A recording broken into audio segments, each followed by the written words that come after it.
Nada. Yo, hold. Me, man, break back. That's what I put on the paper. After that was it, that was it.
with the commish, Nate.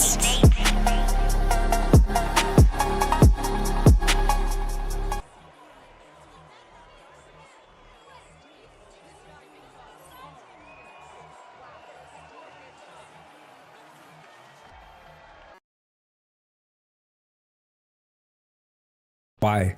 Why does it do that? I don't understand why it does it, but it does it, and I don't get it. Anyway, welcome to Press Pass Live. Thank you for hanging out with me. I got my guy Maniac with me. He popped in right after we got started, so I didn't even get to say hello to him or anything. Mr. Maniac, how you doing tonight, bud? Nah, I'm doing wonderful, man. Kind of exciting new Madden with the. I mean, we've already been playing Madden for a couple months with the first OMFL draft and all the excitement that rolls around that, and of course, you get to see D-Money take, a cornerback. I cannot believe that. I just absolutely cannot believe that he did that. Yeah, it's mind-boggling. Yeah, it's who would ever thought, right? I think every draft show and every Press Pass Live should start the way this one's starting. A nice, fresh, warm cookie right here with me. Mr. Maniac, let's go ahead. Let's talk about what we've seen so far, and then we can kind of talk about the offseason as a whole. So let me get my controller going here. Here's what we're going to do tonight. We're going to kind of set the stage of what's happened up to this point, and then we're going to kick off the draft at 8 o'clock. So here in just a little bit, what time is it right now? It's like 7:40. So another 20 minutes. We'll officially get started. Until then, the pause draft is going to be going here. Do a lot of talking. We have a lot of fun. In the fourth round, we're going to start bringing on people for interviews. So if you want to be interviewed, all you got to do is pop into the OMFL voice chat. I'm going to ask Mr. Maniac to help me kind of manage that. So you're going to DM him, say, hey, I want to go. He's going to tell you when you're going to be up. Stay muted. We'll unmute you. We'll do a quick little interview. We're going to talk about it. We're going to have a lot of fun. Logan, that was a really good tight end. I really wanted him. My pick was between the tight end that you took, the receiver that the Steelers took, and one other player that hasn't gone yet. And I won't say because I want him to drop to me, and I doubt it's going to happen. I was hoping that tight end would have dropped, but clearly that tight end was not going to drop. So really good pick by you with Herbert because I really liked him. So again, we'll do interviews in the fourth round. Make sure you pop in here and come talk to Maniac and I. Maniac, here we are. Let me run through these picks really quick. Damian Mullins, a defensive tackle, goes to my Saints. Carlos McGowan, defensive tackle, goes to the Colts. Jarrett Bone goes to wide receiver, goes to the Commanders. A lot of wide receivers here early in the first round. Earl Lowry, a wide receiver, goes to the Jets. Perry Tyson, wide receiver, goes to the Seahawks. Tahaje Richard? It's hard to see these names. I'm getting old and I can't see with my contacts. Wide receiver goes to the New England Patriots. Larry Dorsett, defensive tackle, goes to the Rams. Alani Craig, wide receiver, goes to the Eagles. Is it Blanchard? I don't know. It looks like it's cut off or something. Anyway, Archer, right outside linebacker, he goes to the Chiefs. Herbert, who we were just talking about with Mr. Logan in the chat, tight end, best tight end by far in the draft, he goes to the Rams. LaMarcus Bronson, defensive tackle, goes to the Houston Texans. Ladarius Daniels, cornerback, goes to the Miami Dolphins. Andrew Hunt, cornerback, goes to the San Francisco 49ers. He's probably the fastest player in the whole league. And Jesse Fargas, quarterback, goes over to the Detroit Lions. And, we've seen Detroit have a couple of really good quarterbacks in their day. What's up, Bird? What's up, Bill? Guys, remember, come jump in here in the voice chat in the fourth round if you want to be interviewed. Maniac, I want to eat my cookie. What do you think about the first round so far? It's pretty interesting looking at that. I mean, it's dominated by wide receivers and defensive linemen pretty much until like the last couple picks. We had the cornerbacks come off the board, and I think there's going to be a couple guys in here that are going to be really good. I think your guy Mullins, I think he's going to be an instant impact on your defensive line. I think it's going to help you out. And then looking at the Jets, I think Earl Lowry or whatever his name, I think he's going to be probably a shoe-in to be one of the top wide receivers, especially young wide receivers. But I do think, just kind of throwing out like an odd thing, it's kind of funny that both Los Angeles teams have a guy named Herbert on their team. So Justin That's Herbert right. and now Jeremiah Herbert. So Sorry. Let's try and finish this cookie. Maniac usually can talk for 5 minutes without one little question, so I figured I had plenty of time to get this thing The eaten. time you need me to talk, then I just, I stop talking. So. I do think it's interesting, though, that the Lions did draft a quarterback here. I don't know if his guy's going to be dropping in for, his attributes going to be dropping in past 30, or is it a salary type thing that he's looking at, or just looking at a backup? But definitely, if you're going to take a quarterback, that was probably the place to take it, because there's not a whole lot there from what I've saw. I absolutely agree. I love Herbert. I like Larry Dossett. The Rams have had a really solid draft here early on. I love Earl Lowry. I said Steelers a while ago, but I meant Jets. Still Steelers in my head because of Cincyberg. But I don't know if Andrew Hunt was the fastest cornerback, but I'm pretty sure he was. And so to see him go to San Francisco is kind of like, well, that sucks. Because he just keeps stocking away talent. He still has the 27th pick and the 18th pick in this first round. So, I mean, why we do these things to ourselves, I'll never understand, but it is what it is. And onward and upward as we move on. I think we're going to be stuck on the Cardinals until we get going. Let's see if we can't go back over here and look at some transactions. Hold on, what do I need to do here? Let me do this. My old eyes, I cannot hardly see nothing anymore. Here we go. Let's go league transactions. We're going to look at some of these free agent signings, at least any of the top ones that happen. See if we can go through this here a little bit. Man, this is so stupid hard to see. Look, the Browns, new defensive core, a couple of new coaches being signed here. So some guys making some moves on the coaching realm here. Cowboys signed a right guard. I'm going to just look for big names here, but you stop me if you think there is a big name that we've skipped. Kelvin Chassson, I know him because of LSU. Kind of a speedster rush defensive end. He's going to go try to help out Houston. Now, he's still a bit of a project. He's aging 1 year, a little over $7.5 million. Not a terrible contract because it's 1 year. Take the shot, see what happens, and see if he can not, pay off some big dividends there. Trey Flowers goes to the Jets. Yeah, that's a pretty interesting one. Dan Moore's going to go to the Jets. Trey Flowers starting to get up there in age. We know that players are really falling off the edge as they age, so it'll be interesting just to see, how much can he get out of him.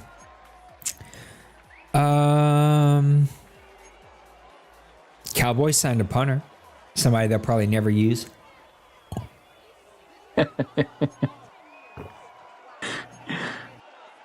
Trey Brown signing with the Lions. Kareem Hunt, who's now a fullback, signs with the Packers.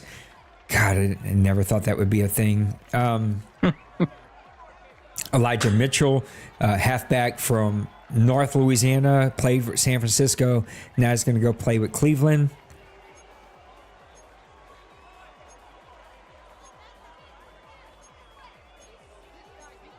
Mo Alley Cox, didn't even know he was still in the league. He's going to go play for Bill and his Giants. Let's see what the chat's saying real quick. Bird says golf salary goes from $20 million to $74 million next season. Tim says, I wanted a defensive lineman, but all the guys I wanted were gone. This is the last season golf on my team. He will use the bonus removal to cut golf after the season. Tim, I'm surprised you weren't trying to develop, was it Hendrickson? No, what's his name? Hooker, Hendon Hooker. I know he's aging, but still, I thought there was something there you could build. Christian Kirk, he's going to go play for the Patriots. That's going to be a big play receiver for him. Quandre Diggs signed with the Rams, so the Rams really trying to get athletic, trying to get some speed. 2 years, $14 million. They can be big spenders, and clearly he didn't mind spending it this offseason. Joshua Palmer, he's going to go play for the Washington Commanders. Miles Jack He's going to go play for Mr. Tim and the Detroit Lions. Greg Gaines, the defensive tackle, got 2 years, almost $12.5 million to go play for Green Bay. Panthers and Mr. Bird got him a kicker. Javon Kinlaw, he's going to go play for Houston. So Houston's big spenders here in free agency, but look like they've got a couple of one-year guys, so kind of trying to be a smart spender there. Right. You see I think it kind of free agency, looking at all these pickups, you see it's kind of driven by a lot of offensive linemen and wide receiver type speed guys. Everybody kind of, that's at the top of the list for everybody, it seems like, to get a speedy wide receiver. And then you see that in the draft too. You know, a lot of guys trying to go after speed for wide receiver. But you can kind of see that, though, again, through the free agency. A lot of those speed guys went in the first round pretty quick, and then guys really kind of filling up their or bolstering their offensive line early on in the free agency, and then kind of filling out the roster throughout that last stage. Big Hurt, feel free to jump in here. I know you usually do a draft show at the same time. It looked like you didn't get to do one tonight, so if you want to jump in with us, you're more than welcome to. Brandon Cooks, after a really solid year and a fairly decent game, not an amazing game in the bowl game, but he got a couple of grabs. He's going to go play for the New York Giants and Mr. Beal. Drew Lock is still in the league. He's going to go play for Houston. Xavier Woods, a good player, is going to go play for the Bengals. Kelvin Joseph over to Houston. Man, David Long Jr. signed a 5-year, $55.5 million deal with the Raiders, a right outside linebacker. I don't even know who this is, and I'm pretty good at staying up with players. So evidently a guy that has athleticism, playmaking ability. He got paid to go play for the Raiders. Yeah, let me pull it up because I'm kind of curious what his... Von Miller, 1 year, $13.7 million deal to go play for the Cardinals. Is his career starting to sunset? Good luck stopping that user. That's going to be fun. Yeah, okay. David Long is 28. He's only at 82 overall, 85 speed, 88 acceleration. What's his strength? 91 tackle. Yeah, that's good. The block shed's only 78, so that's kind of low. What's his strength? Strength is only 74, and his man coverage and zone coverage is only 53 and 58. Ooh. So that's... So maybe a rush player in like a 3-4. It looks like you spent a little money. Joseph Asai, I think I'm saying that right. 3 years, $20 million to go play for your Bills. DJ Shark, I wanted DJ because I'm an LSU fan. I just couldn't afford to pay another receiver, but 2 years, $9.2 million. KJ Hamler, he got a deal to go play for the Panthers.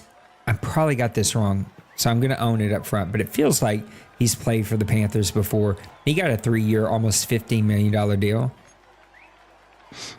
Yeah, he was with my Bills. I just could never get him on the field. He was a good punt returner, kick returner, and that may be kind of what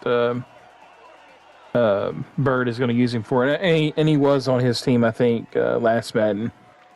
Jameis Winston, he's going to go play for the Giants. Derek Carr with the Vikings. Didn't even know those guys are still alive. Connor McGovern, another ex-Saint player, going to play for the Giants. Kind of looking for some big contracts. Here's one. Tyler McLaughlin. He got a 3-year, $21.3 million deal to go play for the Minnesota Vikings. They were big spenders. It looked like he handed out a couple of big contracts here. Yeah, I think he was really spending some money, and he was also making a lot of moves with trades and stuff as well.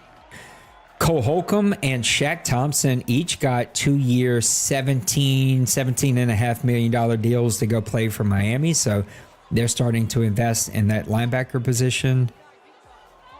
Kadarius Toney got a 3-year, $20 million deal to go play for the Cardinals. Man, the Raiders are big spenders. Another 5-year, $44.5 million contract for Tyrell Dodson, a name I've sort of heard, but that feels like a lot of money for a player that isn't like an absolute superstar.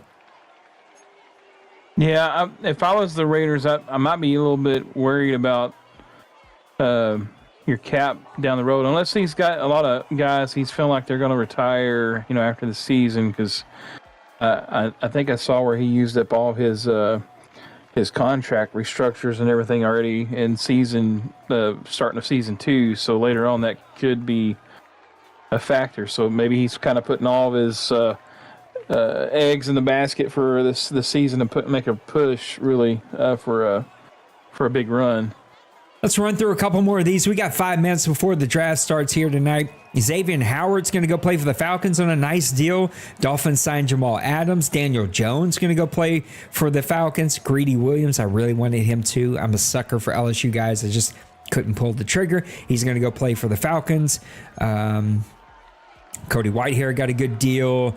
James Daniels got a good deal to go play for the Giants. A 3-year, $32 million deal for Justin Reed to go move over to the LA Rams.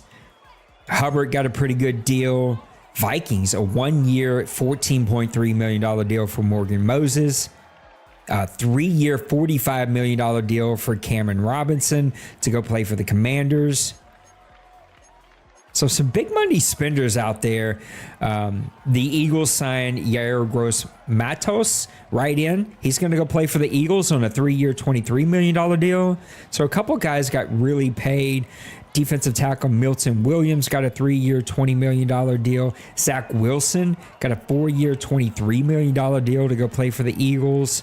So a couple of big spenders, and finally the last one that we'll kind of cover here, a 4-year, $45.6 million deal for wide receiver Marquise Brown. Marquise, a speedster, a little fella, but he's already got some speed over there in Indianapolis. I keep wanting to say Orlando, so that's where he moved the team last Madden. So they're going to be looking to get rolling here pretty soon.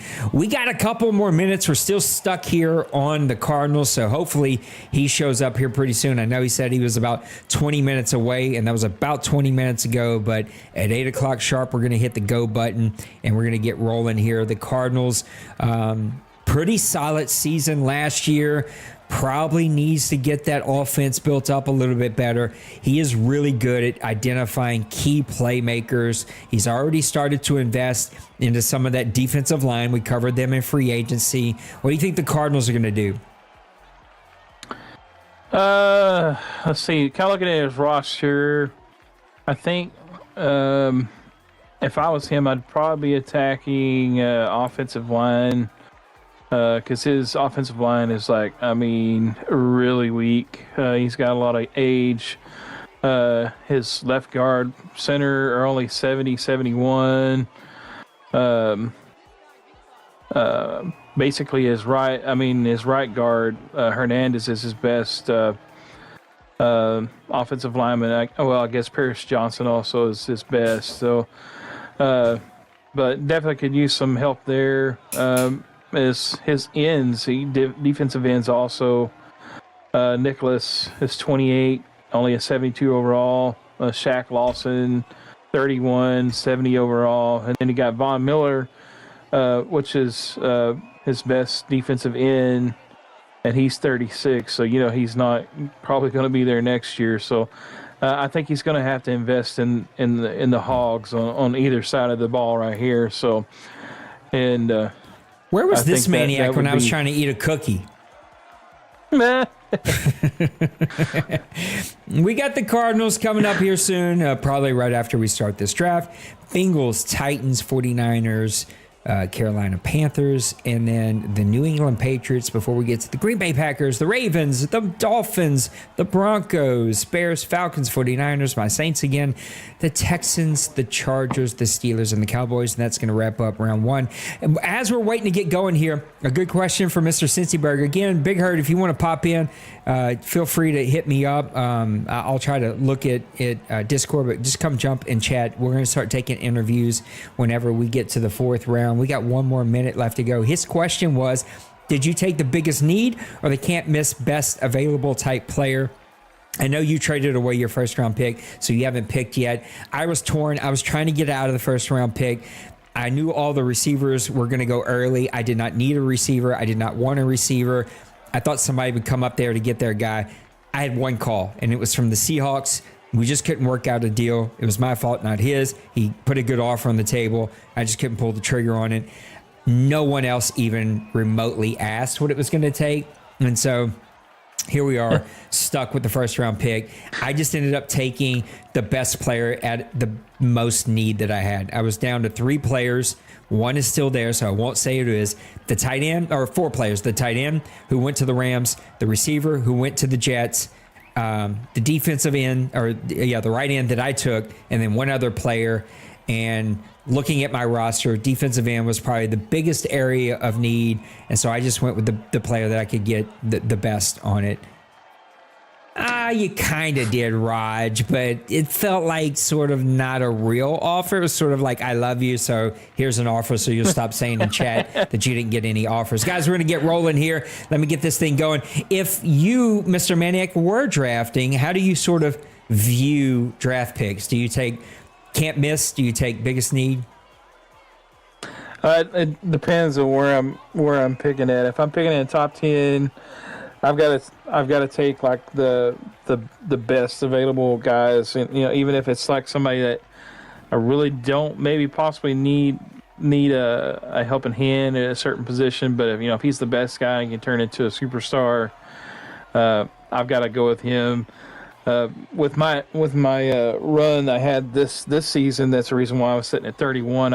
I wanted to trade back because I can get more value getting the extra pick for myself in those middle rounds.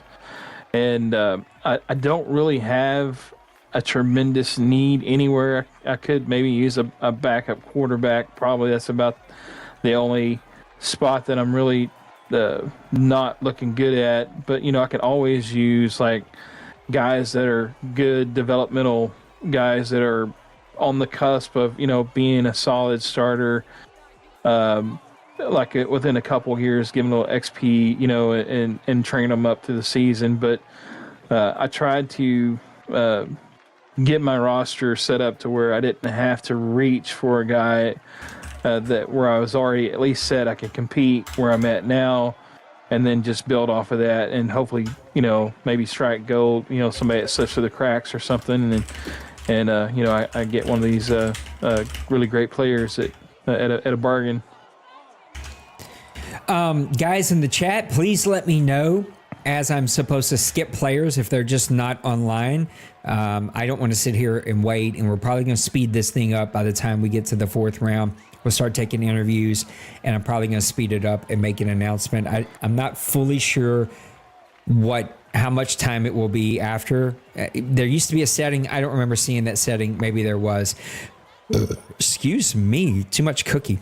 Sean Kelly, defensive tackle. Biggest surprise for me has not been receiver, even though there's been a lot of receivers. Defensive tackle. Carlos McGowan goes 2 overall. Larry Dorsett goes 7 overall. Lamarcus Bronson goes 11th overall. And now 15th overall, Sean Kelly. 4 defensive tackles off the board already. That one's a bit of shock to me. Yeah, I mean, that's everybody's kind of trying to bolster up that center of their defense. And if you look at a lot of the guys that had success getting into the playoffs were the guys that could run the ball, and the guys that struggled were the guys that couldn't stop the run of the other team's offense. So maybe that's a sign that these guys here in this top 15 are trying to bolster their run defense. Yep, there's always that surprise that catches me off guard, and that is definitely one of them. Defensive tackle took it hard in the Diddy door with regression. I guess they did. Jamal McFadden, right guard, going to go over to Kobe and the Tennessee Titans. That's going to be them and the Jets are 2 teams specifically. I'd probably also include maybe Kansas City, maybe the Patriots, maybe the Rams, all those 5 teams. Like, I really got my eye on them. Jets, Titans, because they took over bad teams with their great coaches. Patriots, because I feel like he's a very good coach and he's built hell of a talent over there. And the Rams just step in here and they have bolstered a roster that was really decimated and old. So I think those teams are really catching my eye, and I'm excited to see sort of what they do. Yeah, definitely. They've like you said, you mentioned the Rams and stuff. You know, he made some definite big moves in the offseason, dropping a couple of guys that were big money grabbers from his team. They were getting old and kind of got a little bit younger and picked up some good players to fill up some needs. And then he's drafted pretty well so far. A lot of us are debating, did the 49ers take a season off because we have a new baby and new baby was keeping him up at night? I think the quarterback is still an issue here. I don't know what he may or may not have done. I mean, we can go look at transactions really fast while he's making his second first-round pick. I don't recall. I don't remember him picking up a quarterback. I don't recall him getting a quarterback, and I don't recall him trading for one. Like he's going O-line, though.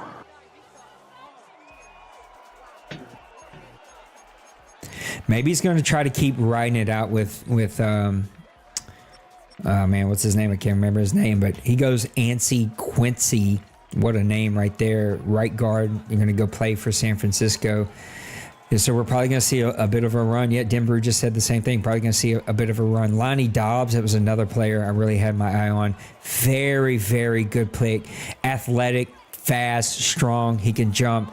He's going to go make a ton of plays for the Carolina Panthers. Yeah, it looks like the last 3 offensive linemen that were picked were all hidden dev, I believe. Yeah, keep me in the loop about what you're seeing in the player snapshots. I cannot keep up with chat, as everybody already knows, but I can definitely keep up with the board that's happening here. Zach Gilmore, left tackle, going to go play for the Patriots. So, I love that. That's cool. I've never seen that. That was kind of cool. It popped up a little pop-up of what his ratings, A's across the board for Zach Gilmore. Going to go help New England continue to build and bolster what I think is quietly becoming one of the best rosters that we have in the OMFL. And he had a lot of momentum building up in the Toilet Bowl. I mean, he absolutely embarrassed me in the Toilet Bowl. So I think that could be a team everybody better watch out for. Connor Oquan.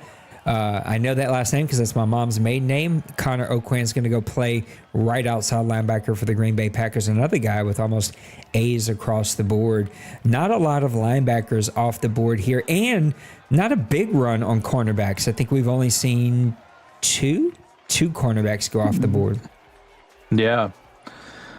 Yeah, usually, in years past, we always see that the cornerbacks, wide receivers are always kind of like the staple of the first round, and then also a quarterback as well. So we haven't seen a whole lot of the cornerbacks and the quarterback, but we've seen the wide receivers so far early on.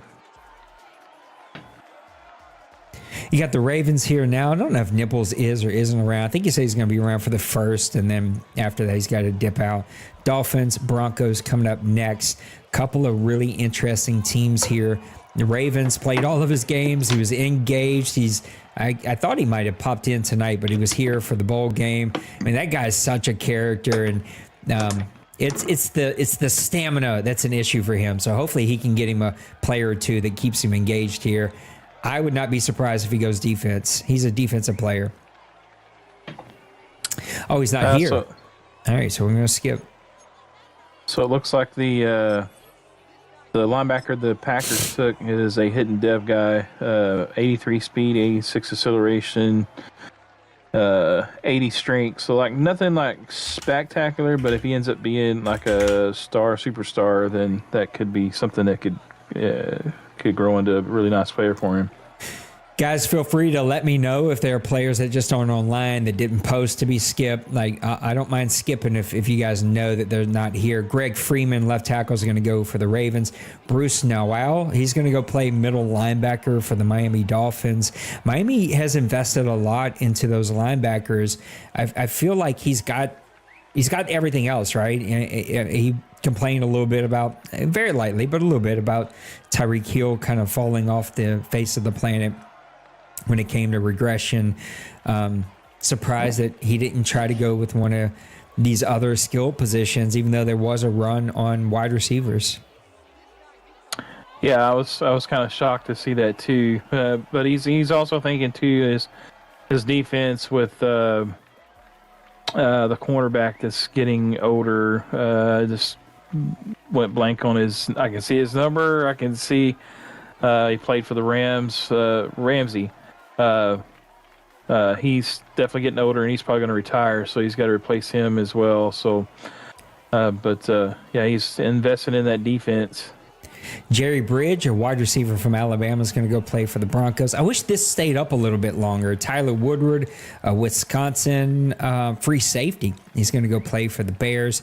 I'm going to let you take it over here after this next pick, and I'm going to put it on just my face so I can go look at my board. And I like the new setup. I think it's pretty cool.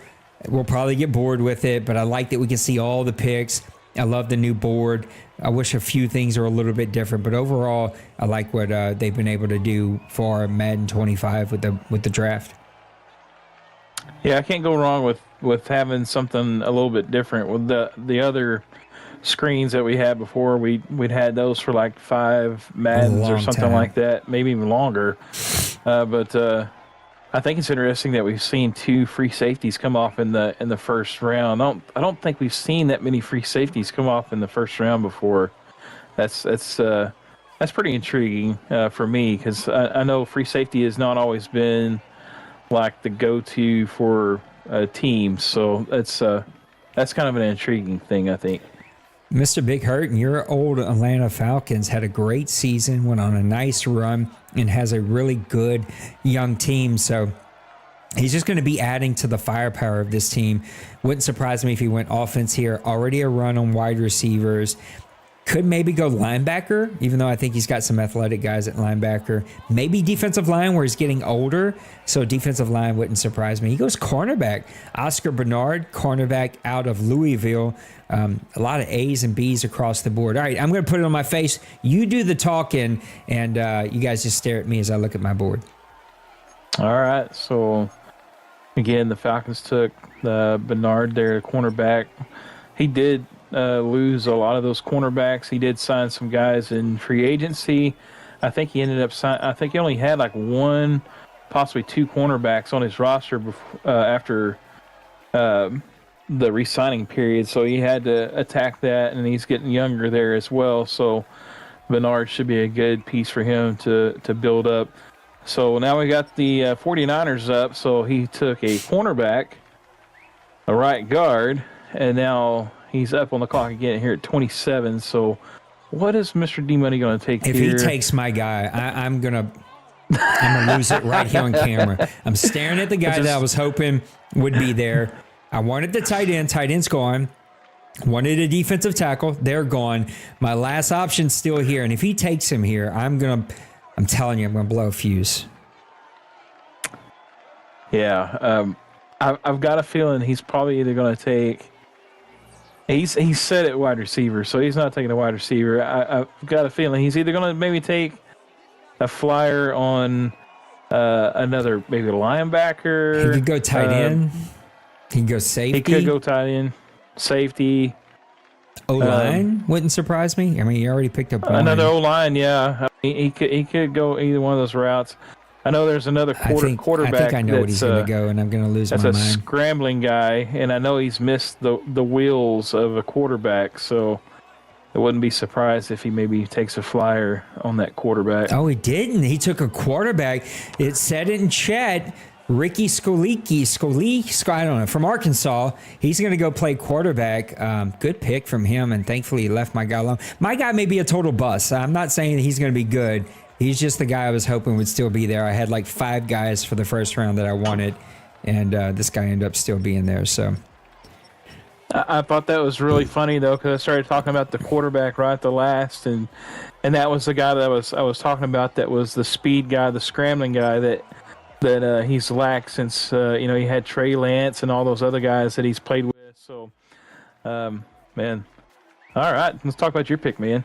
yeah, a hidden dev. Did not expect that. 94 speed, 73 strength, 90 acceleration. The acceleration sucks. Change of direction is pretty good at 93. I haven't drafted a running back in a long time in Madden. I usually build what I got, but I gotta get some athleticism back there, and so I took a flyer. I still really like my starting running back that I have, but listen. Priest, who's in the chat right now, he's just proven you go get a stud, fast, Madden-generated linebacker or running back, and man, you can cause a lot of havoc. I'd love to see what Ricky Scolai, I don't know, how would you say that? I don't even know. If he posts a picture, please let me know. Yeah, I'm trying, like, maybe it's Silo. Is it Silo? Oh, maybe it's Silo. Solely, yeah. Sylvester Bingham, yeah. UCLA, right in. He's going to go play for the Houston Texans. A lot of solid picks. I haven't seen one that makes me scratch my head. Now, I haven't dove deep into any of these, but look, one of your old guys from the Deuce said it. Oh my God! All the guys I wanted were going by pick number 7. You're not sneaking nobody through in the OMFL. Yeah, I think he's like in the 3rd round, and I think there was a couple guys that were 3rd round grades in the original projected spot. And of course, if you unlocked any more of their stuff, you could kind of tell that they were probably a little higher than a 3rd round or 3rd day guy. So, but yeah, you can't squeak anybody by in this league. It's like if you got a guy that you really feel like can help your team, and he's a 3rd round guy or whatever, and you're drafting in the 1st, you better take him, because more than likely or not, he ain't going to be there when you draft again. So the defensive tackle run continues to happen. I thought about drafting a defensive tackle, but all my top guys were way gone. I just couldn't use a 1st round pick on a guy that's rated 2nd, 3rd, 4th round. But Addison Archibald is going to go play defensive tackle for the Chargers. There's people in chat that says this is a regression response. I haven't seen this in 2 Maddens. What do you like? I don't know. What do you think about this run of defensive tackles here? Yeah, I mean, I've got a couple of older defensive tackles, and I didn't see them regress. So I don't know. Maybe it's just because I made it to the OMFL Bowl or whatever. It helped in that department, but this is something we haven't seen, like you said, in a long time. I mean, maybe ever. I mean, as long as I've been a part of this, 8, 9 years now, off and on. I don't think I've ever seen this many defensive tackles taken in the 1st round. It looks a little bit more like real life if you get down to it. So there's always that run though. Now, the OMFL does do that a lot, whether it's receivers early in this draft. We've seen offensive line runs go. We've seen quarterback runs go. We've seen defensive end runs go. Like, this league will go on a run. Randy Boone, right tackle out of USC, is going to go play for the Pittsburgh Steelers. Thank you, Priest, for reminding me in the snapshot. I'll try to get it really quick, as I heard it changes pretty quick, and we may not be able to get it, but I will do my best to try to get one. So, Lost Sniper, his left tackle. Couldn't get it. He is a hidden dev guy. Jay Glaze and his wide receiver is a hidden dev, but only 85 speed. So that's a little. But he's a big guy, 6'3", 204. He's a little bit old though, 23. And then D Money posted his quarterback, and he is normal dev, but he's 89 throw power, but 90 speed, 90 acceleration, 85 agility, 93 change of direction. This guy will be scrambling on those third and longs every time you look at it. So he'll have him superstar by the end of the season next season. That's It is my pick, so I'm trying to make a pick again. You just keep talking. You keep doing what you're really good at. So yeah, that's look like guys are really doing well in the draft so far. Like I said, that D-Money pick, even though it doesn't look real sexy on the paper, but he's got really good. He's got break sack is 5. He's basically like a running back playing quarterback, and so his deep accuracy, medium accuracy, and short are all B. So he'll be somewhere in the mid 70s to high 70s probably on all those. But again, just a little bit of work, and he'll be a top quarterback here. We got the commissioner up. He's not saying anything, but he's moving his mouth. A little snapshot of the Saints war room. I don't know why somebody's wearing a do-rag back there.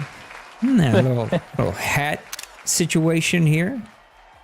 Mr. Sean Lynch, 30th in value. I got him here at pick number 33. 88 speed, 88 acceleration, 66 strength. Sucks. He's normal dev. He's terrible. So basically, not a good pick. I should have went with my other choice. Is it somebody that you can put on the bench or possibly train and get him built up here in the next couple of seasons? We'll see. 88 is that's a tough speed. Man, I had another guy in mind, and I talked myself out of it because safety is a little bit bigger need than the other position, but is what it is. Mr. Darryl Huff, tight end. He's going to go to the Indianapolis Colts. There is a part of me, to finish that statement, because this popped into my head as well. There's a part of me that actually likes when I make bad picks, so no one can ever say that I cheated. Because I know y'all see I go edit the rosters. I just go in the draft to make sure no one's name is screwed up.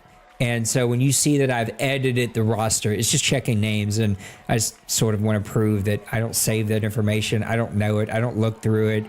Anyway, so I kind of like when I make a stupid pick like that, so nobody can ever say I'm cheating. Darryl Huff, tight end, he's going to go play for the Colts. The Colts took a step back last year. This Madden was not kind to him early on, but I do think that he's going to get that quarterback figured out. He's going to get that running game figured out. He's going to bounce back this year. Brian Teague left in going to the Commanders. It flashed up there for a little bit. It looked like a lot of A grades across the board on this guy. So looked like this might be a pretty good pick for the Commanders. What do you expect from the Commanders this season? Definitely, he's playing in one of the toughest divisions. Not maybe per se the toughest, but you got two guys like Bill and Dwayne. They've kind of run that division for a long while. And throughout the times that they've been in that league or that division. But he's definitely, I think, made some good picks that's going to help him out. I know he's like halfway around the world from where we're at, so he does well, though. I think he's very I guess engaged as much as you can, being on different time zones that you are. And he's always been a pretty solid player. He's a pretty solid game caller and stuff. So if he gets things going the right way for him, he could definitely make some noise over there. He may not win the division, but I think he can definitely make some guys sweat. A left guard out of Florida, Lance Wilson, going to go play for the Jets. Cincyberg gathering him a lot of talent here early in this draft. That's another team that we know how good the owner is, just didn't have all the pieces that he probably wanted to have. And so another team, Titans, Jets, Steelers, these are some of those teams that I could see with the right draft picks, the right offseason, they could make a quick turnaround here. As we're looking through or waiting for a couple of these picks, let's look at the preseason schedule real fast. And then after that, we'll let a couple more picks go, and we'll come look at some regular season schedule things. I started chuckling at the jokers asking, why is the clock running? It's the draft, my friend. Did Joker not understand how this works? Anyway, I'm going to let y'all do that. Yeah. Y'all explain it to him. Anyway, couple of big games, Raiders, Falcons in preseason week 1. These games are going to get played, or at least hopefully some of them get played.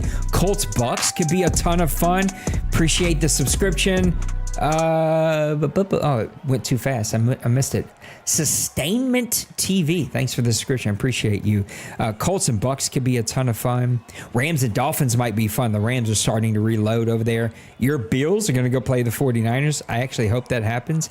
I get to go play my guy, Little Koch, man. He embarrassed me last Madden, so I feel like I owe him one.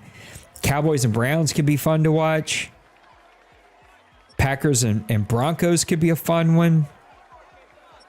Panthers and Eagles, as Penguin tries to rebuild that roster. Panthers already picking up a couple pieces here that are going to help him. Jaguars and Texans, Giants and Chiefs. These are all going to be really good games if they get played. We do pause in week number 1 to let guys play, so hopefully a couple of these games get played. Ravens and Seahawks, please, for the love of God, let that be a game that actually somehow happens. All right, we're Sam in Washington, who's up here. Lance Wilson, Andrew Gardner, I don't know, tight end, and Damian Butler, left outside linebacker, is going to go play for the Patriots. And the reason my guy over here is quiet is because he's up for a pick. The Buffalo Bills with their first pick in this draft. And we'll see what he gets, and we'll let him talk about him a little bit. Guys, we're going to start taking interviews in round number 4. We're also going to speed the draft up in round number 4. Let's see if it changes by the time we get there before I make a decision, but it will probably be 1 minute per pick, and I will start skipping them. If you're out of the draft, make sure that you go in the chat and let me know. Chat, make sure that you let me know if you see that somebody's just not online. I don't mind skipping people if you know for sure they're not going to be online. We got the Bills here, Eagles, Chiefs, and Panthers right after that. Panthers have gathered them a couple of picks here and had a really good free agency. So the Panthers, I think, are going to be a revamped team, a team that started out slow last season, found their footing pretty quickly, though, regained that momentum, and made a run at the wild card there at the very end. Falcon says, I got Dallas, Buffalo, San Francisco, Jets, Seattle, Jacksonville, Dolphins, Arizona as 9 division games. That's a tough one. I'll look at mine really fast because I have not looked at mine yet. Regular season, I got Commanders, 49ers, so that'll be fun. Dolphins, Seahawks. Oh my gosh. Y'all know I had the first pick in the draft, right? Bills, Patriots, Jets, Colts, Rams. That's a first pick of the draft schedule? Holy cow. Trey Holland, a left tackle, is going to go play for your Buffalo Bills. Tell me about him. Let's see. He's a B+. He was ranked 71, drafted him at 39, but he is hidden dev, 92 strength. Definitely has a B rating for lead block, B rating for a pass block. So he's going to be a little bit of a project, but with that hidden dev, he'll have a little bit of a heads up to try to build him up, because I'm definitely going to have some offensive linemen coming in the next couple of seasons. Some of my guys are getting older, and so he's going to be a good piece to build. Out of my personal draft board, off of the regular draft board, I just went through every position outside of positions I knew I wouldn't draft and highlighted potential draftable players. I probably had about 35 of them or so. I have 3, 6, 9, 13 of them left on my draft board. That's just nuts. Out of draftable players, I thought out of all the rounds, there's 13 guys left on my favorites list. Now, it just goes to show you cannot sneak anyone by here in the OMFL. Guys are going to go out and they're going to make some picks that bring really good talent on. Randy says he's going to jump on remote play. Okay, Randy. Yeah, you can't sneak anybody by. I mean, if you get completely lucky, maybe, you might accidentally every once in a while be able to sneak a guy into like maybe the late second, early third or whatever, but usually by then everybody's gone and it's just like you're just trying to pick somebody that can actually either be really fast or really strong or something good at something like that. But after those rounds, everybody that's a piece that can actually really be a significant piece to your team, they're already on somebody else's roster. Brett Peterson out of Ohio State, all A's and a couple of B's there. A right outside linebacker is going to go play for Carolina. They're hitting home run after home run after home run, free agency and the draft. Carolina's got to be a team that's going to catch some attention here. I'd also say, man, look at Marquise Butler, a right outside linebacker, all A's except for one B. He's going to go play for the Houston Texans. Houston also bang up draft. Homer after homer after homer here. Matthew Stark, he's another halfback that I had on my list. Really good pick there. Going to go play for the Green Bay Packers. I felt like my guy was a little bit faster. I didn't feel like I know he was, but Green Bay with back-to-back picks here. I'd also add, real quick, Maniac, to what you were saying. Now with the way that you can sort by all of these different stats and whatnot, it's going to be impossible to like find a sleeper in the 4th or 5th round because those guys are just going to get gobbled up pretty quickly. Yeah. And, I don't know if some of these guys, like, you say, for instance, like a cornerback that may not be really fast per se, like, maybe he's in the mid to high 80s and he's a big guy, there might be some potential to actually switch positions for him to be like a safety or something. Some of those things, like when you're initially looking at your draft, you may not be thinking about that, but those type of guys that could end up being really good at something else that you may have passed up because he's only got a 4.5 40 or whatever, ends up being somebody could be a stud at a safety position or something like that. So those type of guys at that point in time, you might be able to find somebody, but like you said, with being able to search that by adjusting the search through the different categories and stuff, it's hard to sneak anybody by. Somebody tell Joker his picks in 2 picks, just in case he's got lost on what we're doing. So hopefully he's on board to what we're doing. Mr. Raj says, no, they all sucked. Yeah, the quarterbacks, Tim, felt like there were a couple of good ones, but I feel like not a lot of people were willing to spend sort of the high draft capital to grab one of those quarterbacks. There wasn't that sort of game changer in this draft. I think quarterback actually ended up being one of the like lesser than positions in this entire draft. Marquise Thompson out of Ole Miss, left in, almost all A's early, and then some B's and C's there. He's going to go play for Mr. Tim over there in Detroit. We got Cardinals, Bengals, Titans, and then back to San Francisco. Feels like poor San Francisco's had a ton of picks. I think they're going to be his 4th pick already. I think it's maybe 1 or 2 teams that had that many picks this early. We're going to skip the Jaguars, the Ravens, the Eagles, and the Commanders. And if there are other teams that we should be skipping, make sure that you let me know. Jason Meadows, a right in, is going to go play for Arizona out of LSU. This was another guy I had my eyes on. Really good player. Some potential there. He's going to need some work. I think defensive ends, like the superstars, they're gone. And none of them were like the absolute superstar. But all these guys have like workable attributes and abilities. Yeah, that's and some of these, I know that after, kind of going through quickly looking at some of these positions and some of these different archetypes and 40 times and all the pro day and the the combine scouting and stuff, there may be a few guys that guys don't feel like they can take a flyer on them right now, but may get picked up later on and stuff. So, but again, if you see anybody that catches your eye now, even if it says like, potential undrafted free agent or whatever, and you think like, oh man, this guy may have 93 speed or whatever, maybe he can be a returner. You might want to look at taking him late in a later round because they won't last so long.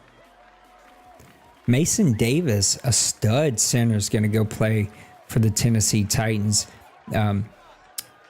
Kobe starting to gather him a lot of talent there in Tennessee. Big question is going to be the quarterback play. Can he get that settled in? What's happening with the running game, the offensive line? That team, it's one of those teams that just needs a lot of talent. Mason Davis, probably an instant impact starter for that team. Yeah, he'll definitely make his presence known on that team, and Kobe is, like you said, slowly kind of transforming that Titans team into something that we've seen from him and stuff. So he kind of had one of the stronger second halves of the season with the team that he had. So anything that he gets built now is going to be something that's just going to help him get even stronger. I also love drafting centers because you have some flexibility there of kicking them out to guard if you've got a really good center. To me, I really try to draft the best offensive lineman, period, and then really move them to sort of fit where I want. Of course, I want a little bit more speed on the outside for those speed rushers, but you got a lot of flexibility with those interior guys. I really do like, I know it's not like the sexiest thing to watch here. It's just a draft board that's moving around, but it's so much better than what we had last Madden.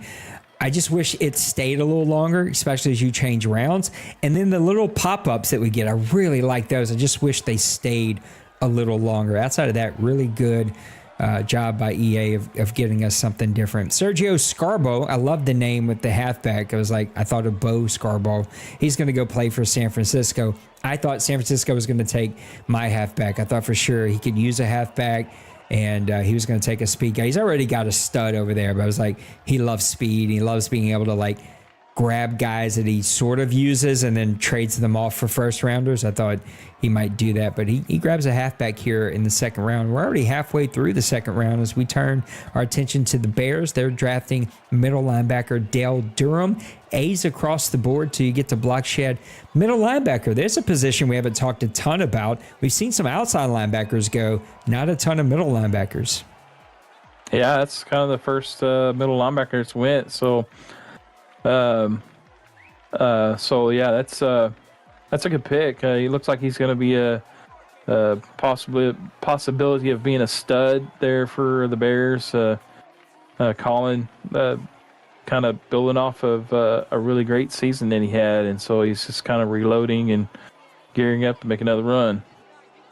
Priest, are you meaning your guy's 99 speed? Is that what you mean? 99 and 97? I don't know what that means exactly, but sounds like Mr. Chris Kaufman's a absolute stud over there in Green Bay. He loves his fast wide receivers. Well, good for you. He's got a 99 speed wide receiver. Wow. So Tyreek Hill Jr. there. So the Priest is putting together a really good offseason here, a really good draft as he builds off of what was a really good season. We got Mr. Kevin here. I haven't seen Kevin in the chat in quite some time, if I remember seeing him at all, but hopefully he's here to make his pick. He's picking here at pick 52, then back-to-back for the Houston Texans before we go to the Dolphins and the Broncos. So we start to get to the end of the second round, and we're moving right along here. Yeah, things are kind of just chugging right along. Guys are making their picks, and I do want to comment, like what you said, like with the additions that EA did and stuff. From what we had before, like we didn't have no capability of knowing who was drafted previously, what was going on. It was just like, it was like you had to rely on the person that drafted the guy to send a screenshot or anything to get any kind of information. And now, we're at least getting a little bit. But like I said, they need to leave that where, it stays up there a good, 25 seconds or so, kind of give you a little time to kind of soak it in because it's it really goes pretty quick. I guess Mr. Kevin's not here. Eric Murphy, right guard's going to go play for Tampa Bay. I'm fine with my division rivals not making their picks, but I wish he would be here, at least say that he couldn't be here. Houston Texans here with back-to-back picks. One of the better drafts here. I think it's going to be hard to pick an absolute winner. Rams, Packers, 49ers, Houston. I mean, those are just off the top of my head of teams that have had really solid. Panthers, got to put the Panthers up there. What are you expecting Houston to do here? They go with left outside linebacker Levon Wynn. He is out of Oklahoma State. A's awareness, finesse, and then it kind of goes downhill from there. What do you think with this next pick?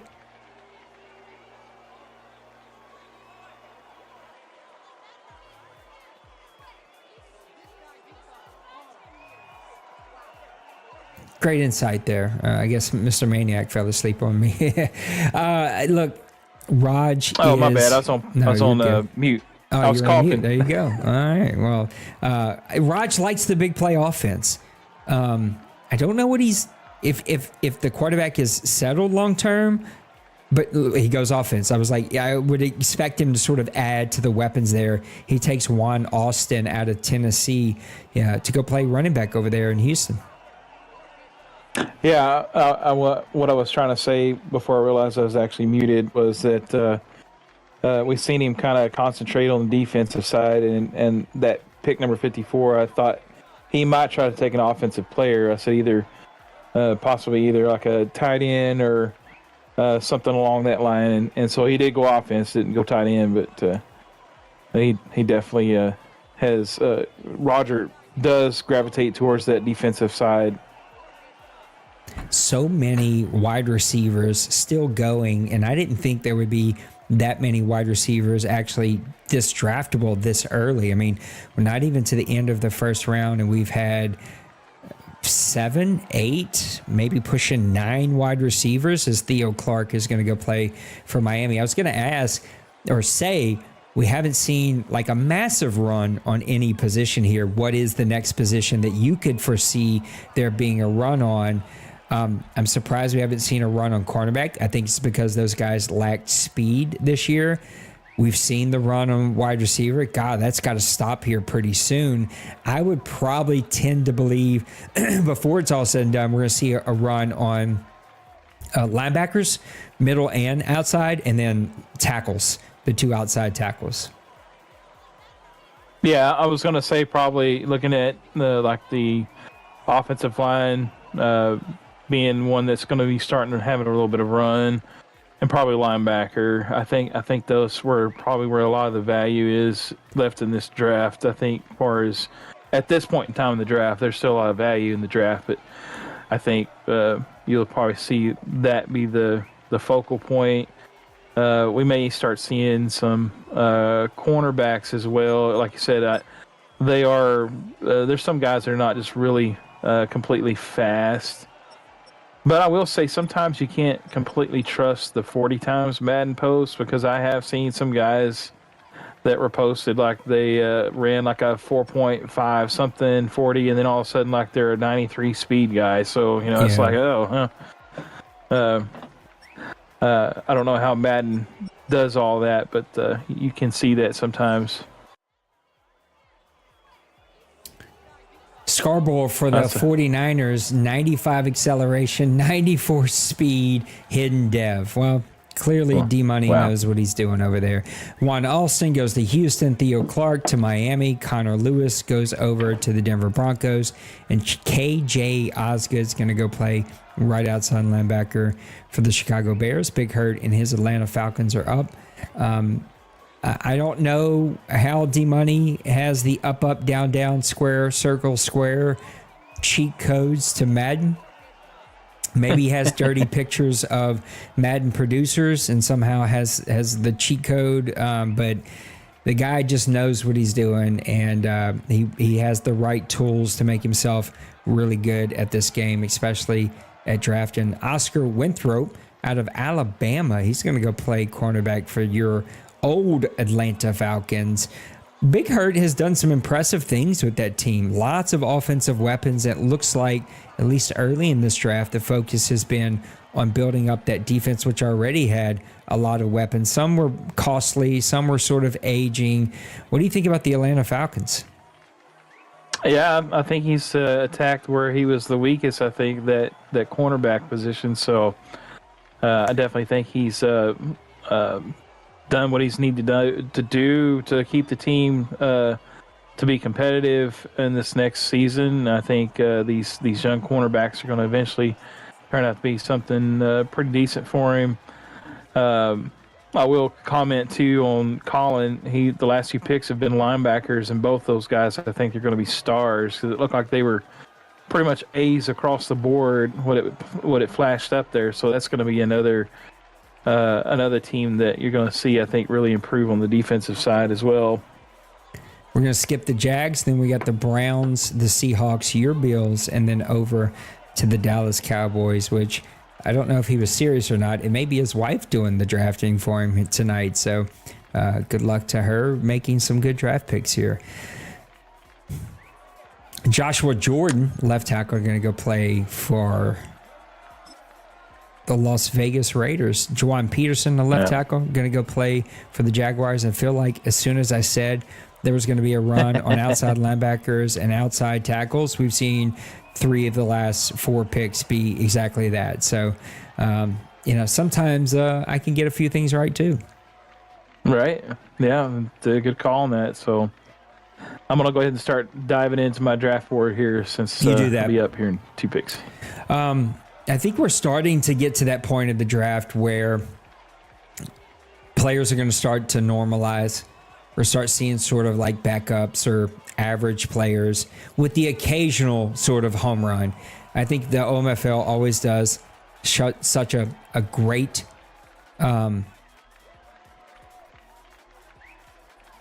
Fleur, your message made me pause. I was like, I could have swore he said to skip him, but you're just at work telling me you hope you got a good guy.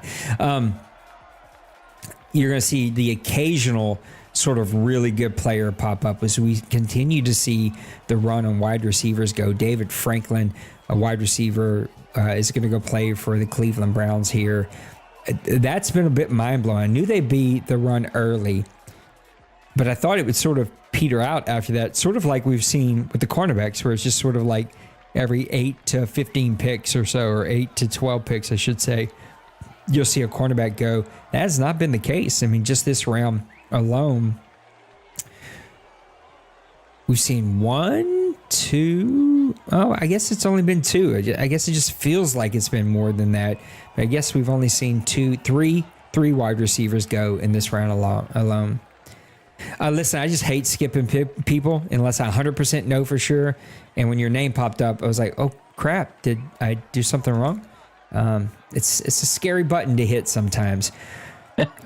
Cardell Simpson, a middle linebacker out of Auburn, is going to go play for the Seattle Seahawks. Again, that run on linebackers is starting to begin. So if you needed a linebacker, now is the time to grab them. Mr. Bill is up. Bill, listen to me. I'm sorry. Mr. Maniac is up with his Bills. And then after that, it's going to be Dallas Cowboys. And then we're over to the 3rd round. And then after the 3rd round, we're going to start taking interviews. We're going to speed this up to 1 minute each, unless it already goes there. I'm not 100% sure. I don't think it will. But we're going to just hold to an automatic. I'm simming it after a minute. So start to mentally prepare yourselves. If somebody can help me, also tag everyone in the main chat and say, in the 4th round on, I am simming it after a minute. So once that 2-minute clock gets to a minute, I'm getting this puppy rolling. We're getting out of here. We're talking about, backup players. So we're not going to spend all night doing this. As Mr. Maniac tracks this clock all the way down, trying to make the decision. I want this guy. I want that guy. Which one? I hate that sort of feeling of like, just press the button. It's a tough one to do sometimes. I think the linebacker is going to be a much more impactful position this draft than what we see the picks being. I think when we get to Defensive Rookie of the Year, we're going to see exactly how good this linebacker position in this draft really was. I think we're going to have a lot of really good playmakers at linebacker. I think this Madden lends itself to really good playmakers at linebacker. We've seen that happen with Dallas. Jamal Hill, halfback out of Stanford, a good halfback going to play for your Buffalo Bills. Tell us about Jamal. Let's see what he looks like. They're going through the little screen thing where it shows like the putting the cap on or whatever, but I'm thinking he's going to be probably like a third down guy for me. He's actually a hidden dev guy. He's 5'8", 198 pounds. He's age 21, 91 speed, 90 acceleration. So not crazy attributes, but solid. 85 agility, 89 change of direction. He's not really strong, but his skill point basically is in catching. He's got an A through B catching radius and a spectacular catch. So he's going to be probably that receiving third down back out of the backfield. And then he could potentially build into something, especially being a hidden dev. He could eventually build into maybe an all down back or something eventually. But he'll be a change of pace back, though.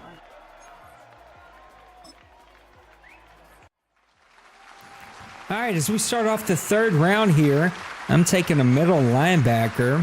Mr. Calhoun, as the commissioner does his thing here, and the draft room does the exact same cutscene that we did just a few minutes ago.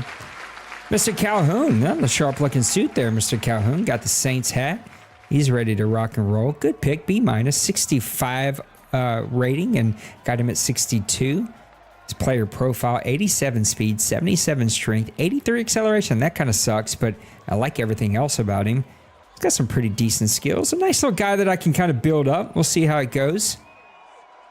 Let's skip the Commanders here. Off to the Jets. Percy Carrington, defensive tackle, going to the Minnesota Vikings. Glenn Ware, a left guard out of Texas A&M. Nice little rankings there. He's going to go play for the Commanders. Over to the Jets and Mr. Cincyberg, then the Chargers, back to the Packers, who also have had a ton of picks. He's got two more in this round here. Packers, a really, really good draft. Building off of what was a really good season for him, what do you expect from the Green Bay Packers? Yeah, I definitely think he's going to hopefully get back to what was making him successful early on.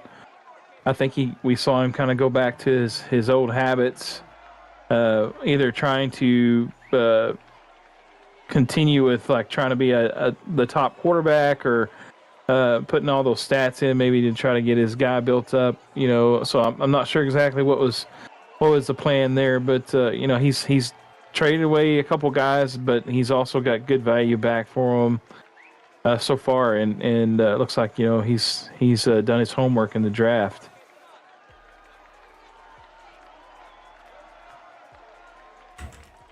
Appreciate everybody helping me out here when I said someone please tag everyone.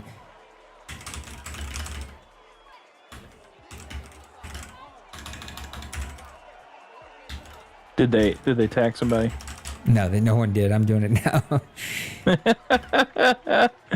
Oh, my bad. Oh, no, you're here with me. Other guys are just in the chat. You can help me out here. Raiders, their left tackle, Joshua Jordan, is a hidden dev guy. That's nice. As well. Big Hurt, which is Oscar Winthrop is also a hidden dev. 90 speed, 93 acceleration, 5'11", age 22 guy. Change of directions 91, jumping is 92. So definitely possibly a guy that's going to be built up there on the quarterback there for the Falcons going into the future.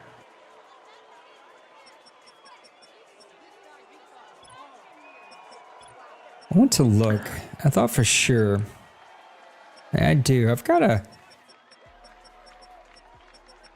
some interesting picks that I think could happen as we get to 4th, 5th, 6th round. That's when you start to see guys take some chances on a few players. It could be interesting as we start to round the corner here. Mr. Dakota said, "Wife is assisting the draft. I am staying through the third round and then off to bed." Well, tell the missus we said thank you, appreciate her, and if she could go ahead and just can this draft, that would be much appreciated. Juan Ringer, what a great name, left guard out of Penn State. A lot of A's in there, a lot of good, smart players coming out of Penn State. Priest continues to have a great draft, and he'll let us know about it. Just read the chat. Yeah, so looking at some of the recent players that have been drafted, Dwayne, his wide receiver, Sherman, was a hidden dev, 93 speed, 88 acceleration. Cincy Berg, Lance Wilson, hidden dev, 92 strength guy. That's a left guard. And then Priest, his guys, Matthew Stark is hidden dev, 90 speed, 95 acceleration for the halfback.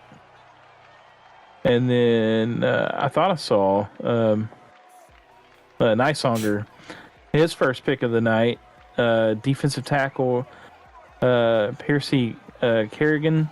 Mm-hmm. Hidden dev, defensive tackle, 87 strength, 81 speed, 81 acceleration. And he's only 21, so a young guy there that could possibly build up for those Vikings. What do you think about players that, for defensive tackles, I should say, that have the like lower strength but the higher speed? Are those players that you like to go after? I feel like oftentimes, because I have one of those, a real life player, that sometimes it can leave you vulnerable in the run defense. Yeah, personally for me, with that type of player, I would probably look to either, if I'm playing like a 3-4, move them out to maybe like an in and put a stronger guy on the inside. But I still think they have a place on your team. It's just like I think in a lot of situations, so those lower strength guys that get pushed around by the big offensive linemen, especially if you have a guy that utilizes the double team feature some in the running game stuff, you'll see those guys just like bulldoze him out of the way and just make huge gaping holes for the running game. D-Money says, "I'll take a lower strength but speedy defensive tackle all day." I can't tell if he's just telling us that so everybody goes and does that, or if he's like being serious. You can never trust that guy. He's got dirty pictures of people. I know it. We got the Chiefs just bleeding this clock all the way down. Then you got the Rams, the Texans. We'll skip the Jags and then back over to Priest. I'm about sick of seeing Priest. I hope that he don't draft again after the third round. Like, I'm sick of seeing the Packers up here all day. Right. D-Money saying he take a low strength guy. I don't know about that. I mean, he just traded for a stronger defensive tackle from Jacksonville. So, D-Money put your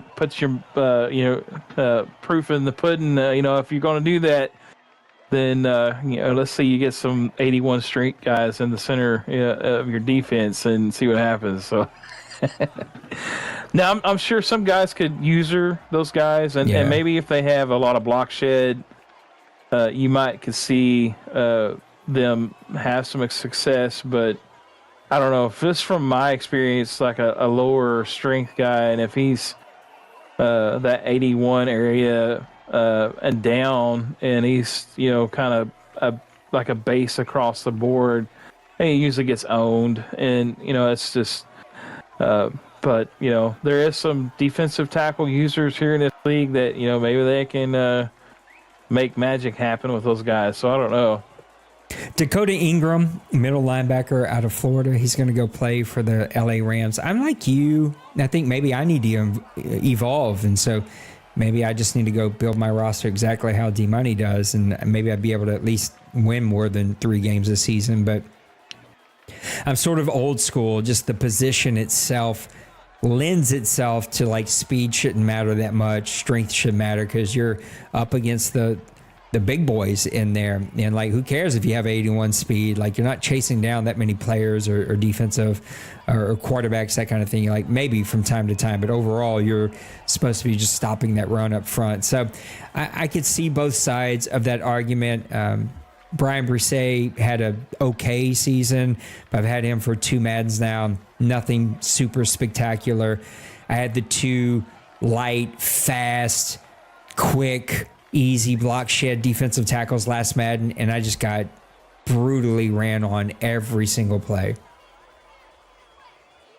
Rashad Allison out of Utah State, a cornerback, is going to go play for Houston. I'm still surprised we're seeing the run on cornerbacks now because I know a lot of those guys are going to be missing sort of that 92, 93, 94 speed. You're not going to have those guys anymore. Maybe 90, 91. Going to start seeing a lot of 88s and 89s. Even Kobe says, I agree with D-Money, even without using athleticism is king. Another guy that I don't trust. And y'all sneaky fellas trying to get us to let go of our strong defensive tackles. They're probably right. Listen, that's why. I could skip this. You know what? I'm gonna. You guys are not helping me. I'm gonna go look at their roster right now and see what.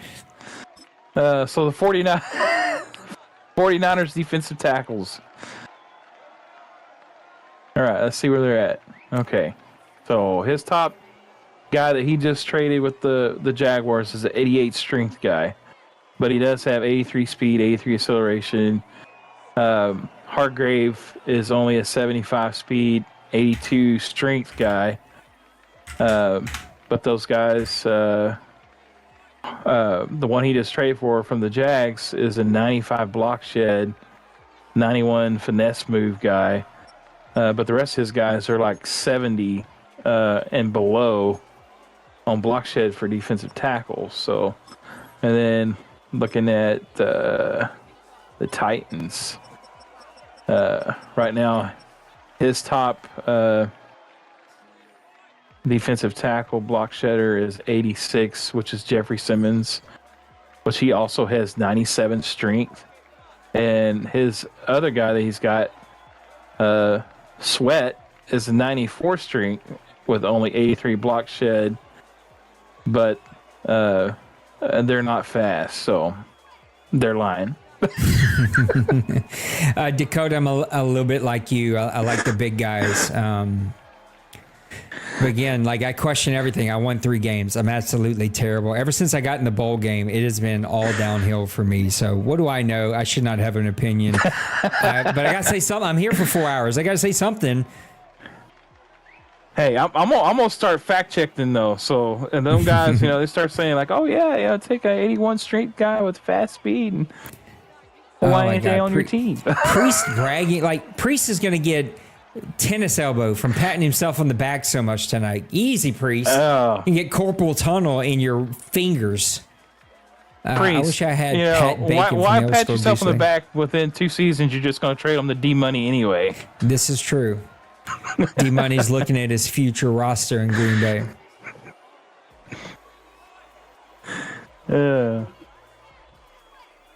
I feel like I missed on these tight ends because I only seen one fast tight end, and he went early, and so I guess I didn't pay enough attention. This is my problem. I never have enough time to do everything I should do for my team, so it just is what it is.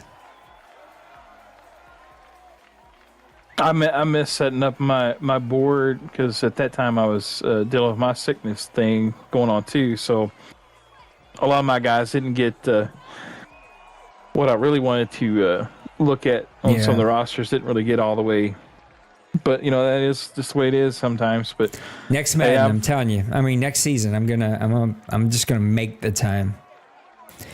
Mark Burrow, another wide receiver, Barrow, I should say, another wide receiver going over to the Arizona Cardinals. We continue to see this run on wide receivers. It's sort of the opposite of what we've seen with cornerbacks. As a cornerback goes there, Chester Newton from Ohio State is going to go play for the Cincinnati Bengals. See, I think Mark Burrow was the guy that was 6'8", the wide receiver. Joker does like his big guys. Like his running back was big, his receiver was big, his quarterback was. He likes those big fellas. Yeah, I'm pretty sure that's who that was. It may not have been, but I'm pretty sure that's who it was, though. And he had some decent like speed and stuff, but I think his catch was like an F or something like that. So good luck having him hold on to the ball. But he's definitely big body. I think it's like 6'8", 234 pounds or something like that. 230 pounds. He was a huge receiver. That is a big boy. We got 2 Ravens picks here that we'll skip. The Eagles pick that we will skip. The Jaguars pick that we will skip. So you guys can help me stay on top of that. That would be crazy useful as Kansas City is up right now. Is he even around? I haven't seen him in chat. I feel like his clock is clicked all the way down every time. I'm about to add him to the skip list. Usually Bill's in here. I don't know where he's at tonight, saying, hey, these guys aren't online. You can skip them. But nobody's helping me here tonight. Yeah, I know. We're normally like got 6 guys in chat trying to say, hey, go this, that, over here. But no.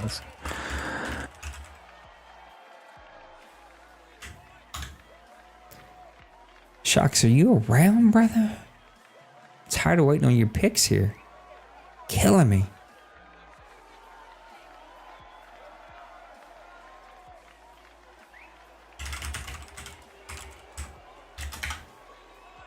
I do agree, though. I think you're going to start seeing, like, mostly guys just taking flyers on guys that are... 100%. Guys that have maybe, like, an attribute or two that you think you can build off of. That's probably what we're going to start seeing now. But don't worry. Priest will brag about every 62 overall, 89 speed wide receiver that he gets. Kyle Redmond, a left guard, is going to go play for San Francisco. Here, I think we're really going to continue to see the run on defensive line and offensive line. I think we're going to see a big, big run here. Yeah, definitely. I agree with you.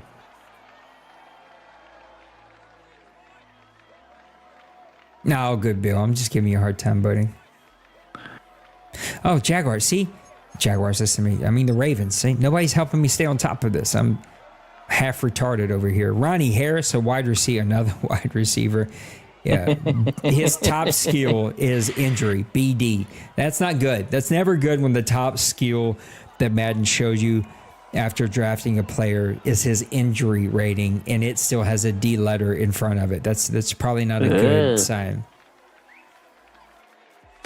Yeah, that's probably not one to write home to mom about. Probably not. So.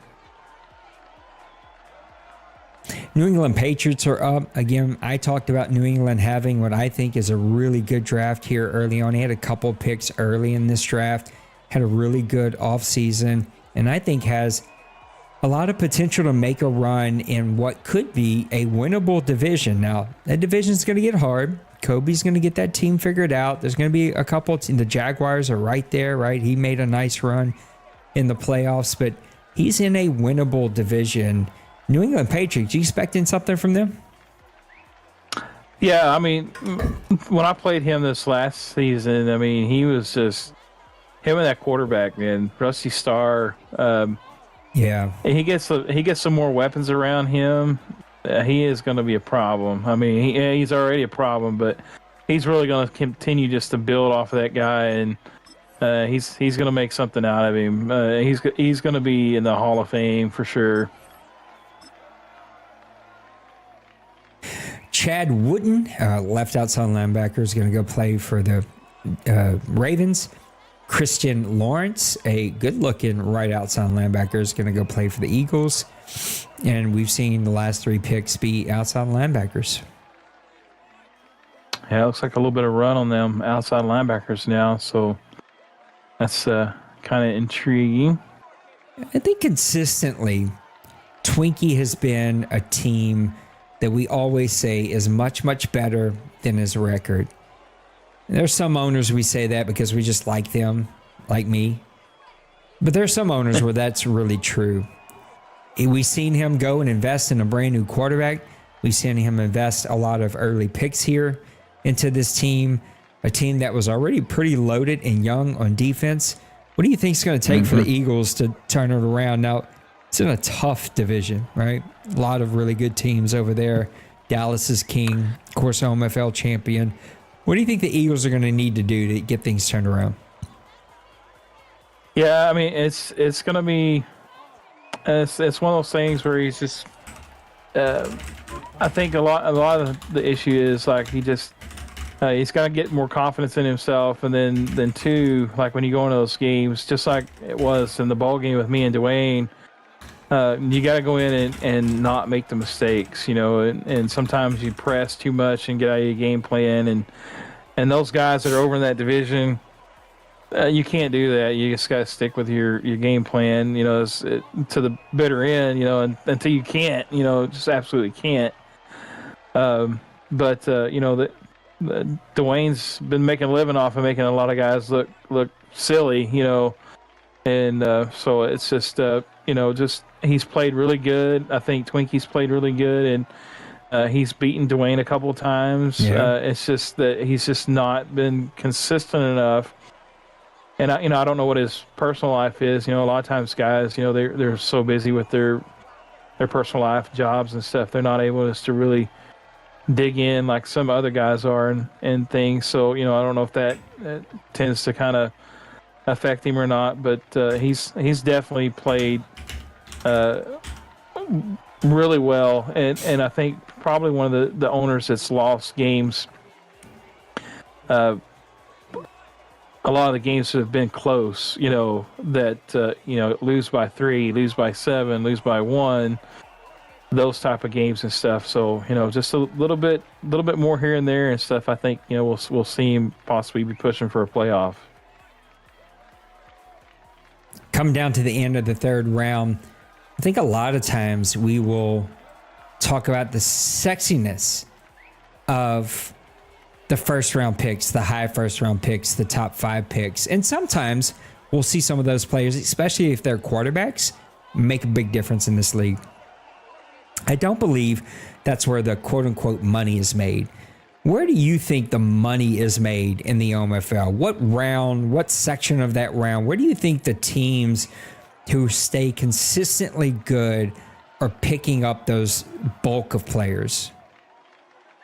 I think it's those guys that are picking in those second to third, the early fourth round. I think those guys that are getting players that can contribute to your team, maybe not that first season that they're drafted, but as the progression goes along, I think that those guys build into really staples of their teams, and I think that's kind of where you see guys like Dwayne, because Dwayne a lot of times has picked in the back rounds. He'll trade out of a first round a lot of times, and go back, and he picks up those guys that really fit his team and contributes. Even 3 and 4 seasons down the road, and I think that's where guys that are really successful make their money at here in the OMFL. Guys, we're coming down to the last 4 picks here. In the third round, we're making pretty good time. It's a little after 9 p.m. Central, so a little over an hour, and we're already through 3 rounds. We're going to start taking interviews, so if you're interested, pop into the voice chat. Let Maniac know that that's why you're in voice chat, is you want to be interviewed. And we'll talk about your offseason, talk about your draft so far, talk about what your predictions are, what the outlook is for your team as we move into season 112, and we'll start doing that now. So if you want to start popping in and getting ready, you can go ahead and do that. Let him know, and if not, me and him will just keep talking for the next hour and a half or so as we get to the end of the third round. Also, after these next 3 picks, I will be speeding us up and skipping when we get to the 1 minute mark. I've already let everybody know in an all tag. I've said it like 7 times here.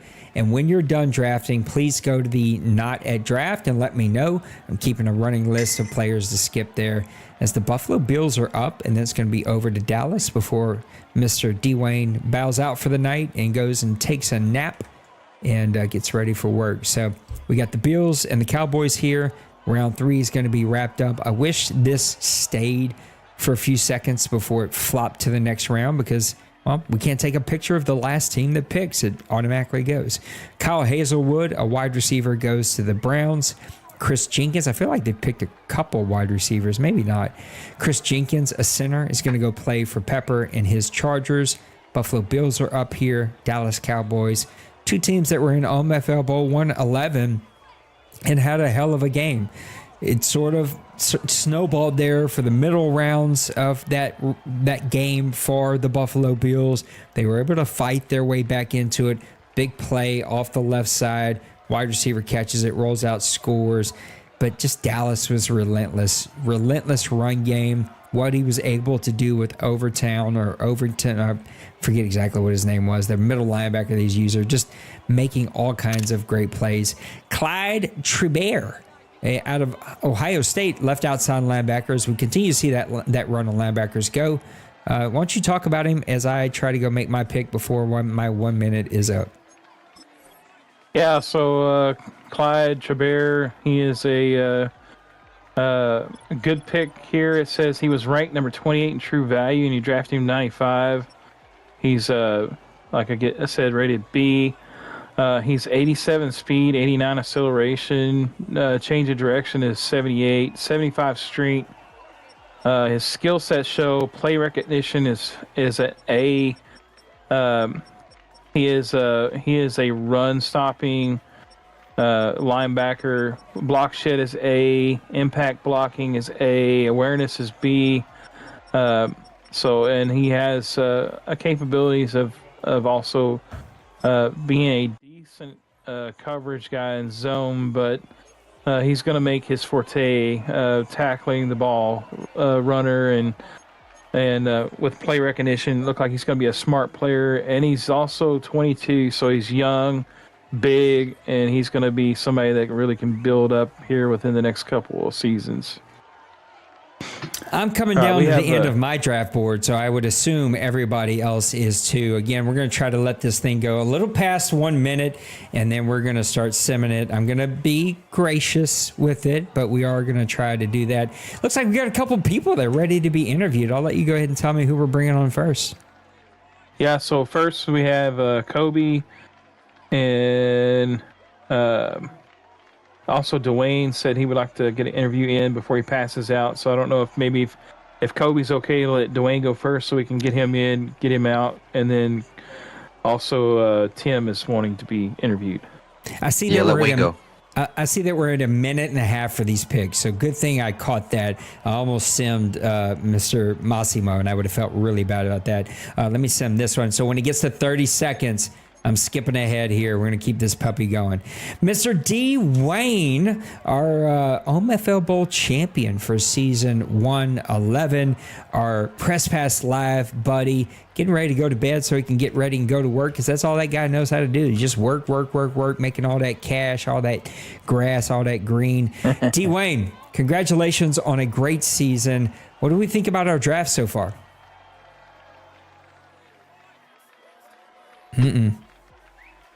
Uh-oh. Now, D. Wayne? Can y'all hear me all right? Now we got you.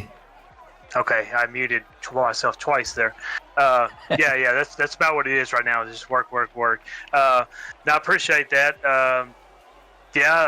Like I said, I still have to give it to Maniac. He was a hell of a, OMFL Bowl competitor. Fought back. There's nothing to scoff at when everything kind of rolled my way, and he still was in a one-possession game. You got to give a lot of credit to Maniac, and I figure the Bills are going to be a team fight back this year. I will say this draft, it's went so I will say D-Money took the guy I was going to take in the first round with his last first-round pick, that quarterback from Arkansas. See, even when he doesn't play you, he finds a way to get at you. That's a fact. I said it just worked out perfect. A scrambling quarterback from Arkansas. I said, yes, it's great, and D-Money steals him. But yeah, it worked out well. After losing Lamb for that OMFL Bowl game, I decided to kind of invest in one of the first round. So I went with a 6'4" wide receiver who is pretty quick, who has like a 96 or 97 vert or something like that, and hoping I can just kind of add a little bit of variety in my receiving corps. In the second round, I went with a hard-hitting safety because my safeties are getting older, and then I just went with offensive lineman with Zach Martin retiring. So through my first 3 rounds, I feel like I filled the holes I need to fill, and I guess I'll just have to wait one more year on drafting a Dak Prescott replacement. Mr. Maniac, you're going to be up here in one more pick, so I'll keep this thing going here. Okay. Dak Prescott, you got to wait one more year. You're starting to feel some holes, which is every man's dream. What is it really going to take, though, for you to repeat? 49ers are going to be trying to come back. We've seen him have a hell of a run here. Seahawks have to be bitter after a really tough loss again. What's it going to take for your Cowboys to make it back? The passing game got to be better. I kind of made it through the playoffs on my defense and kind of leaned towards my run and passing just enough to keep guys honest. And like I said, that's kind of why I invested. I was kind of, when Meek had posted Metcalf in the chat, I kind of talked to him about it. I think he was not wanting to see Metcalf in a Cowboys uniform, and so he shipped him to the AFC. And so I kind of went, like I said, I kept that first-round pick, went with the receiver first round, hoping – pairing him with Lamb, that I can just add a little bit more receiving threat. And like I said, I got Dak for 2 more seasons, this season, the upcoming one, and then I'm going to have to go cheap at quarterback because everybody else is getting expensive. So, I'm going to try to enjoy these 2 years, and probably next offseason I'll probably try to lean towards a quarterback and let him sit for a year, and then it'll be his show to run. But yeah, I'll have to be a better passing team this year. My defense, for the most part, held together. I kind of kept everybody together at least for 1 more year. So I'm hoping that my defense can, buy me a little time to work on my passing game, and I still have McMullen at running back to do what he does, and I'm just going to have to pass better because I can't get lucky that Maniac's going to make a mistake or two, because if he don't make those mistakes, that game's probably not close. The same way with Meek. I think Meek had 2 red zone turnovers against me. That game's not close if I don't get those turnovers, so I don't think I'm going to be able to rely on that this year. I'm going to have to be able to pass the ball and put a little more pressure on these other guys. Do you feel like you answered the skill position and depth at the skill position so far? As well as I could. The wide receiver corps and free agency was so. You were going to overpay a little bit for an older guy, and so I kind of went towards. I was sitting here debating that quarterback early or receiver. Well, D-Money made that decision for me. He made it really easy to just go with kind of my second guy, which was a big, tall receiver, which I really have never had. And so I'm going to play with it a little bit and maybe see if I can, put that big body to use on the opposite side of the field as Lamb. And I do think this is probably one of the better skill sets I've had. We'll see how he works out with the running back and my quarterback and Lamb.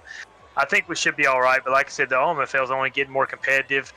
A lot of these teams, as y'all said earlier on the draft show, a lot of these guys, like Kobe's a good example of that with a team. He starts out with the Titans, who are not a great team, and he's got off season to put people together and kind of get some pieces in place. And that goes with a lot of these teams. I think the OMFL as a whole is only going to be better in the second season. So I think, all these guys that made the playoffs better not get comfortable, because there's a lot of people fixing to take their spot.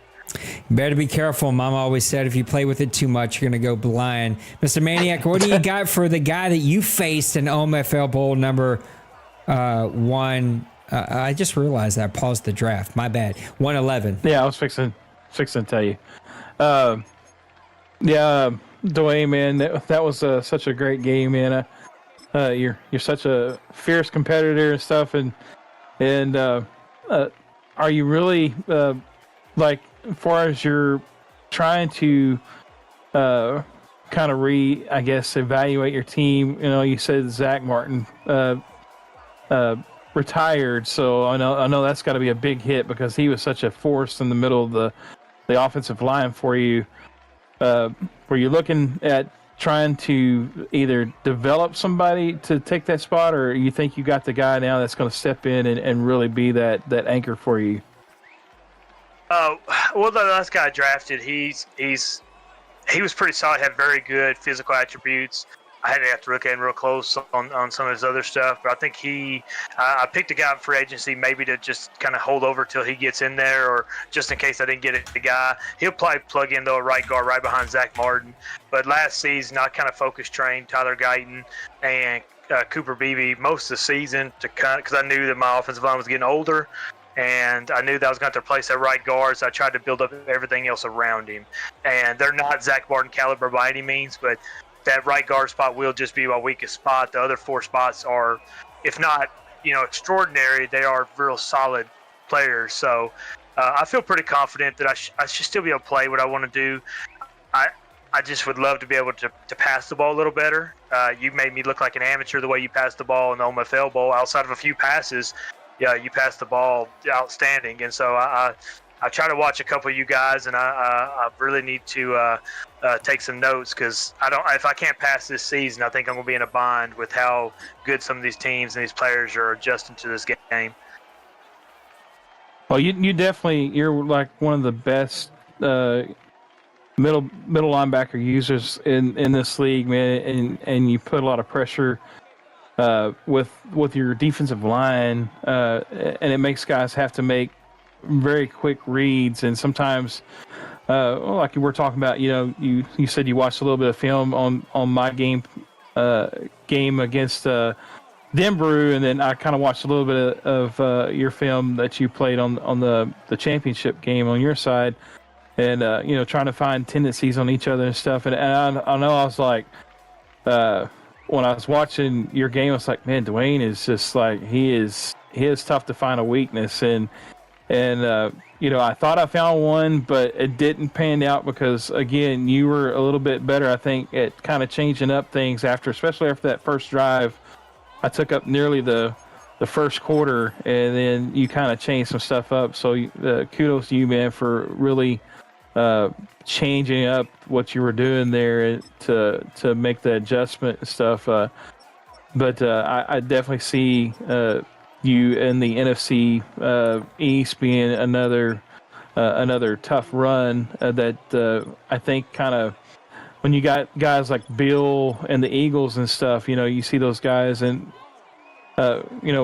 what kind of drives you in that division? Like, I know some of those games can be really competitive, because those you play with those guys. Some of these guys you've been playing for like 2 or 3 Maddens now. So, what's kind of like the competition over there between you guys?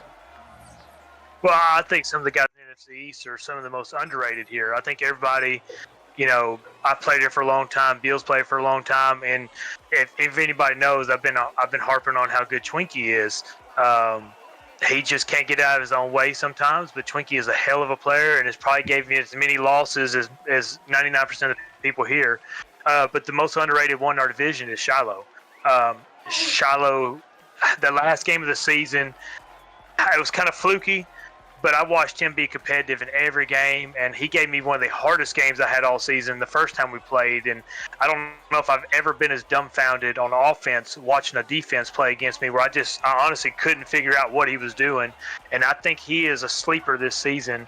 That Washington team has some talent, has a young quarterback. I haven't paid attention to what he's did this offseason, but I wouldn't sleep on Shiloh. He's one hell of a player.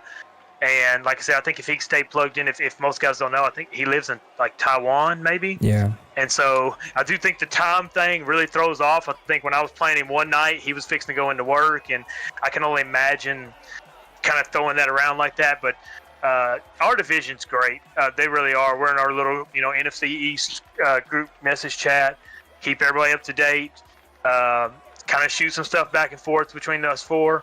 And but I think between Twinkie and Shiloh, I think the NFC East, you have two, and that's not a shot at Bill. Everybody knows how good Bill is and how great of an owner and person he is here. The other two ones, though, don't sleep on them, because Twinkie and Shiloh might surprise some people. Well, Nice. Speaking of sleeping, we need to let you get off to sleep. But before That's we right. go, we got to tap into your Press Pass Live. On the surface, who do you think had the best draft so far? Just glancing through it, you can choose the teams that pick some home run hits. You can pick some teams that had the most draft picks. And I know he's harping on his own stuff, but after seeing him sell half his draft picks this year and had half the league mad at him, he got half his draft picks back. I know he's going to brag on his own players, but Parise, I thought, had a really solid draft. I think he's took a different approach to his normal build, which is severely overpay in free agency and trade his picks away. And I hope he sticks with this. Y'all were talking about earlier about how these guys build these teams and stuff like that. And I've always said, I thought you have your star players, you draft a really young, cheap rookie guys to back him up, and don't overpay for middling free agents. And I think that goes a long way, and that's the approach I would tell Priest to do, and I think he's did a really good job of it. And I know his is probably quantity over quality, but to get 8 or 9 rookie, cheap guys, he can afford to overpay 1 or 2 guys. And I would have to give Priest the early edge just for sheer quantity of cheap players he picked up. Mr. Dwayne, go get some sleep. Thanks for hanging out with us a little bit here, and good luck to you in season 112, bud. That trophy should show up here in the next couple of days. All right, I sure appreciate it. Good night, guys. Kobe, I appreciate you letting me jump in front of you. Nah, buddy. There you have it, Mr. Good night. Dwayne of the Dallas Cowboys and of Press Pass Live, my right-hand guy. Appreciate him. Let's bring in Mr. Kobe. It's so hard to not say owner of the Jets and to switch my head over to owner of the Tennessee Titans, but that's where he is now. Kobe, thank you for making time for us, buddy. Not the season you wanted, but you took over a heck of a rebuild there. How we feeling about the rebuild just in general? Yeah, I mean, it really wasn't the season I wanted. I feel like the first half really, to not put it lightly, I feel like a little humbled. I really didn't expect to have so many difficult. I had a really hard time passing. I feel like a lot of us did. And I haven't had a hard time passing since I started, which was pretty humbling. So having to relearn how this game handles the passing mechanics was really difficult. But by the end, I kind of figured out just to run the ball, which really hurt my soul. It hurt my soul so much. The rebuild, I think, is going pretty well. I only had 3 picks in the first 4 rounds. I've got all dev. I went trenches, which is completely against my motto in every sense of the word, but I think it'll benefit me in the long run. What's the key? What is the 1, maybe 2 positions that you're like, man, I got to get this figured out as we move into this next season? I need to increase Jordan Love's output somehow, some way. I paid him because it's Jordan Love. He's got the best throwing motion in the game. He's good. He's a good quarterback. He needs to play good.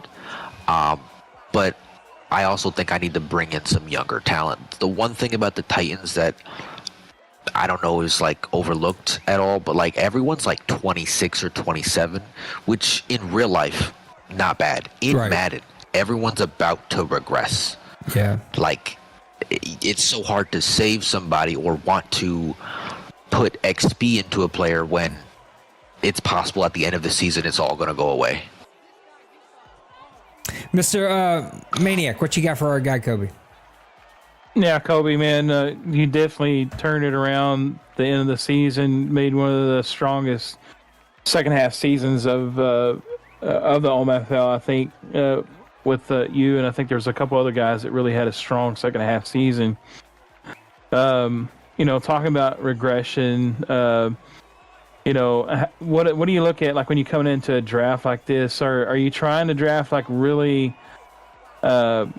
the best players, even though they might be say 23 or 24 sometimes we see in Madden, or would you take a little bit lesser talent but also with basically the same attributes of speed and acceleration and around the same area, but with also an extra 3 years to really kind of build that player up? What would be your kind of outlook on that? I think first and foremost, it's youth. So a younger guy with speed, I would take them over a more developed 23-year-old, if we're talking about that specifically.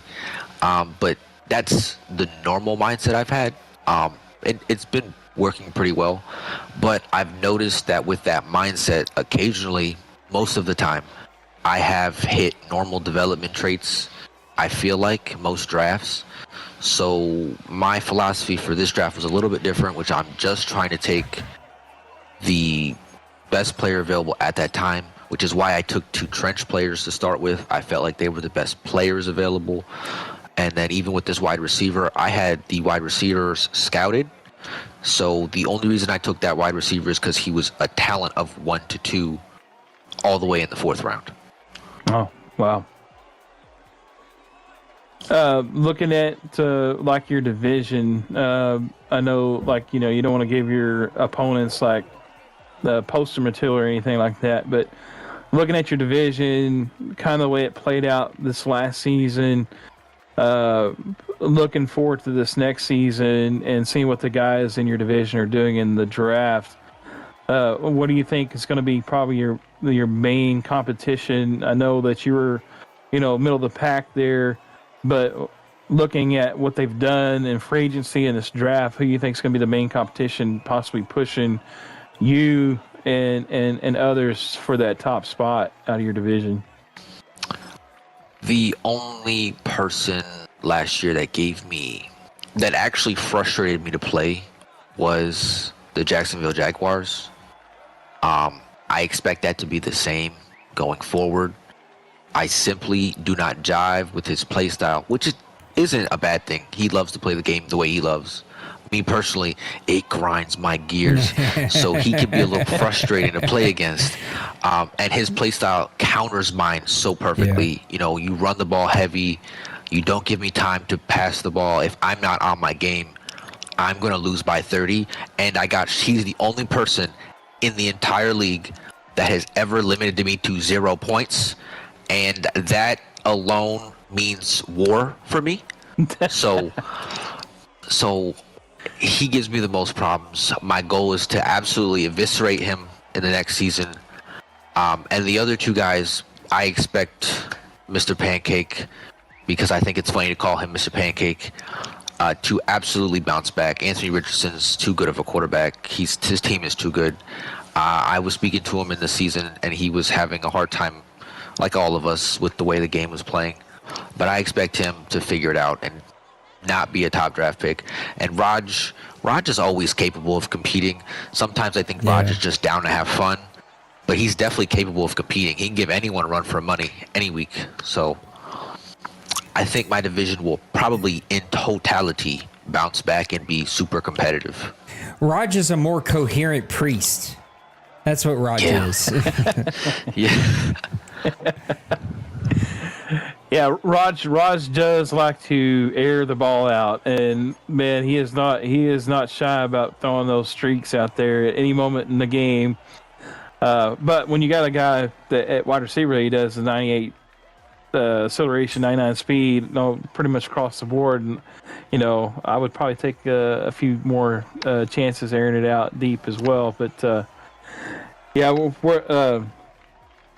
What are you looking at, like, not to give away any of your draft secrets, but like in these final 5 through 7 rounds, are you looking at just getting one thing that you're looking at, like strength, speed? Is that kind of your motive, making a pick and hoping that you kind of maybe stumble across a decent guy? I think, like I said, in this draft, I'm trying to take the best talent available. The only people I have left on my board that I know the talent are wide receivers. So each round I'm looking at the highest talent available there, and then looking at his physicals and determining if that's worth even drafting. Because some guys can be around 1 to 2 talent, but have marginal speed. And unless I can potentially move him to tight end, no wide receiver can play with marginal speed. Yeah. So that's the first thing I'm going to do. And then secondly, I'm just going via my depth chart and what I need to fill out, because I think I only had like 42 players on my roster just based on how free agency panned out and everything going into the draft. So that'll end up being my goal, probably filling the depth chart. Not really worried too much, probably just going straight off physicals. Okay. Kobe, what is like an underrated project position on your team? What is something that is underrated, but you're like secretly excited to go get your hands on? And it is your pick, so feel free to go make this pick if you need to. I think I'm just gonna make this pick right here, based on what I just said. There you go. We'll see. I'll see what his stuff is in a second. But underrated. I honestly think my corners are underrated because they're not like, I have one in L'Jarius Sneed who is like really fast, really good. hands down. But then my number 2 and number 3 have like 91 speed and 89 speed, and they are just not like looked at, I think, as like those top tier guys. But I think they played much better than our statistics would say. But honestly, I just had such a bad year. Everything's bad, so they're all underrated, right? Yeah. What brings you the most excitement about your schedule, your team as we roll into season 112? And then with that, give me a prediction. What do you think is going to be with the Titans this year? I saw that I played Meek, who, I mean, that's one of my best friends. I mean, sometimes I've played games at his house. Like I don't live very close to him. I'm like a 4-hour drive away. But when I go visit family and I don't say I'm going on vacation, I play games there, which is sometimes why I don't stream, because I'm not home. Yeah. So like I'm excited to play him. And then I also saw D-Money on the schedule, which is always fun for me. I love playing D-Money. I love playing that guy. And honestly, I didn't remember the rest of my non-divisional games. I saw those two and I was like, that's going to be fun. And then I went back to drafting. Those are the two things I saw that has me really excited about this schedule. And then, I'm scatterbrained. What was the second part? Give me a prediction. What do we expect from your Titans this year? Well, after finishing 9-8, my realistic goal is 11 wins. My hopeful goal is 15. I want 15. I want to reassert myself, if you will.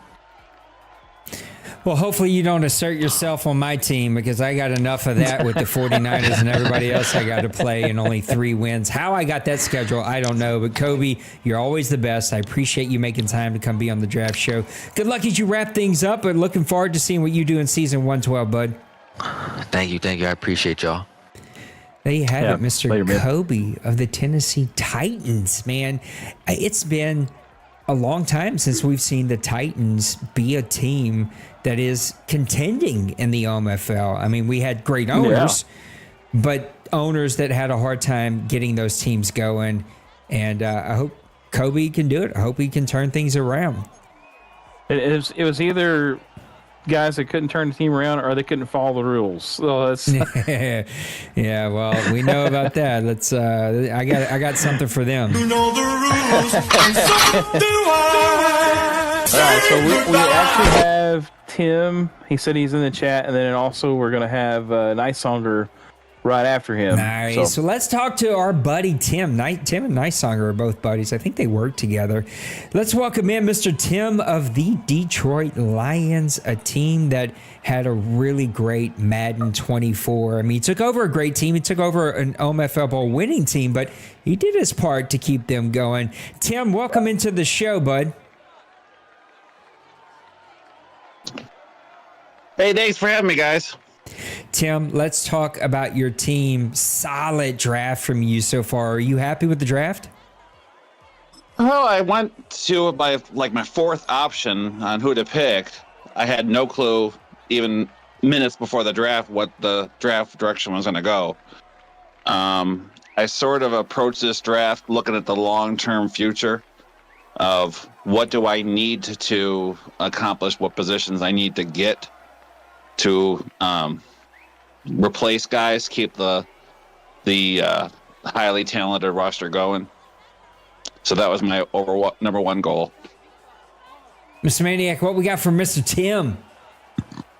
All right, Tim. So congratulations so far on your draft. Look like you've had a couple pretty good guys that you've drafted. So what would be your top guys so far that you feel like you've drafted so far in this draft? Well, I drafted the player I had to draft. I had to come up with a plan to replace Goff. Goff's salary, as I showed in the main chat room, creeps up from $20 million to $74 million. Whew. He's got to go. He's got to go. And I have to have a plan for a quarterback. So the future came a year early. But nothing wrong with that. If that's what you need, that's what you need. Why not Hendon Hooker? I want to let you finish that thought, but why not Hendon? I practiced with him, and I never could have consistency that I wanted. Yeah. I actually let him go. I put him in the practice squad, and then Eagles Twinkie wanted to select him. And I said, "Go for it." Oh, I didn't even realize he wasn't on your team. So yeah, okay. Well, yeah, you definitely had to I did not make either. a move. Well, I know that there was some guys in free agency. Let's see, like the guy from the Dolphins. What's his name? The Tua. He didn't look like he cost a whole lot. Was there any thought of possibly maybe picking up a free agent, or did you just luck out on that, or what was? No, what was that? no. I wanted the rookie quarterback deal. I needed that for the cap reasons. The OMFL Alliance and the real life Lions have the same problem. And the same problem is they're very young, very talented, and very underpaid. And sooner or later, they want to get paid. So keeping the nucleus together was the number one goal. And sometimes it's not pretty sending players out, or in this case, slowly pushing Goff out and replacing it with another player to move the money aside to somewhere else.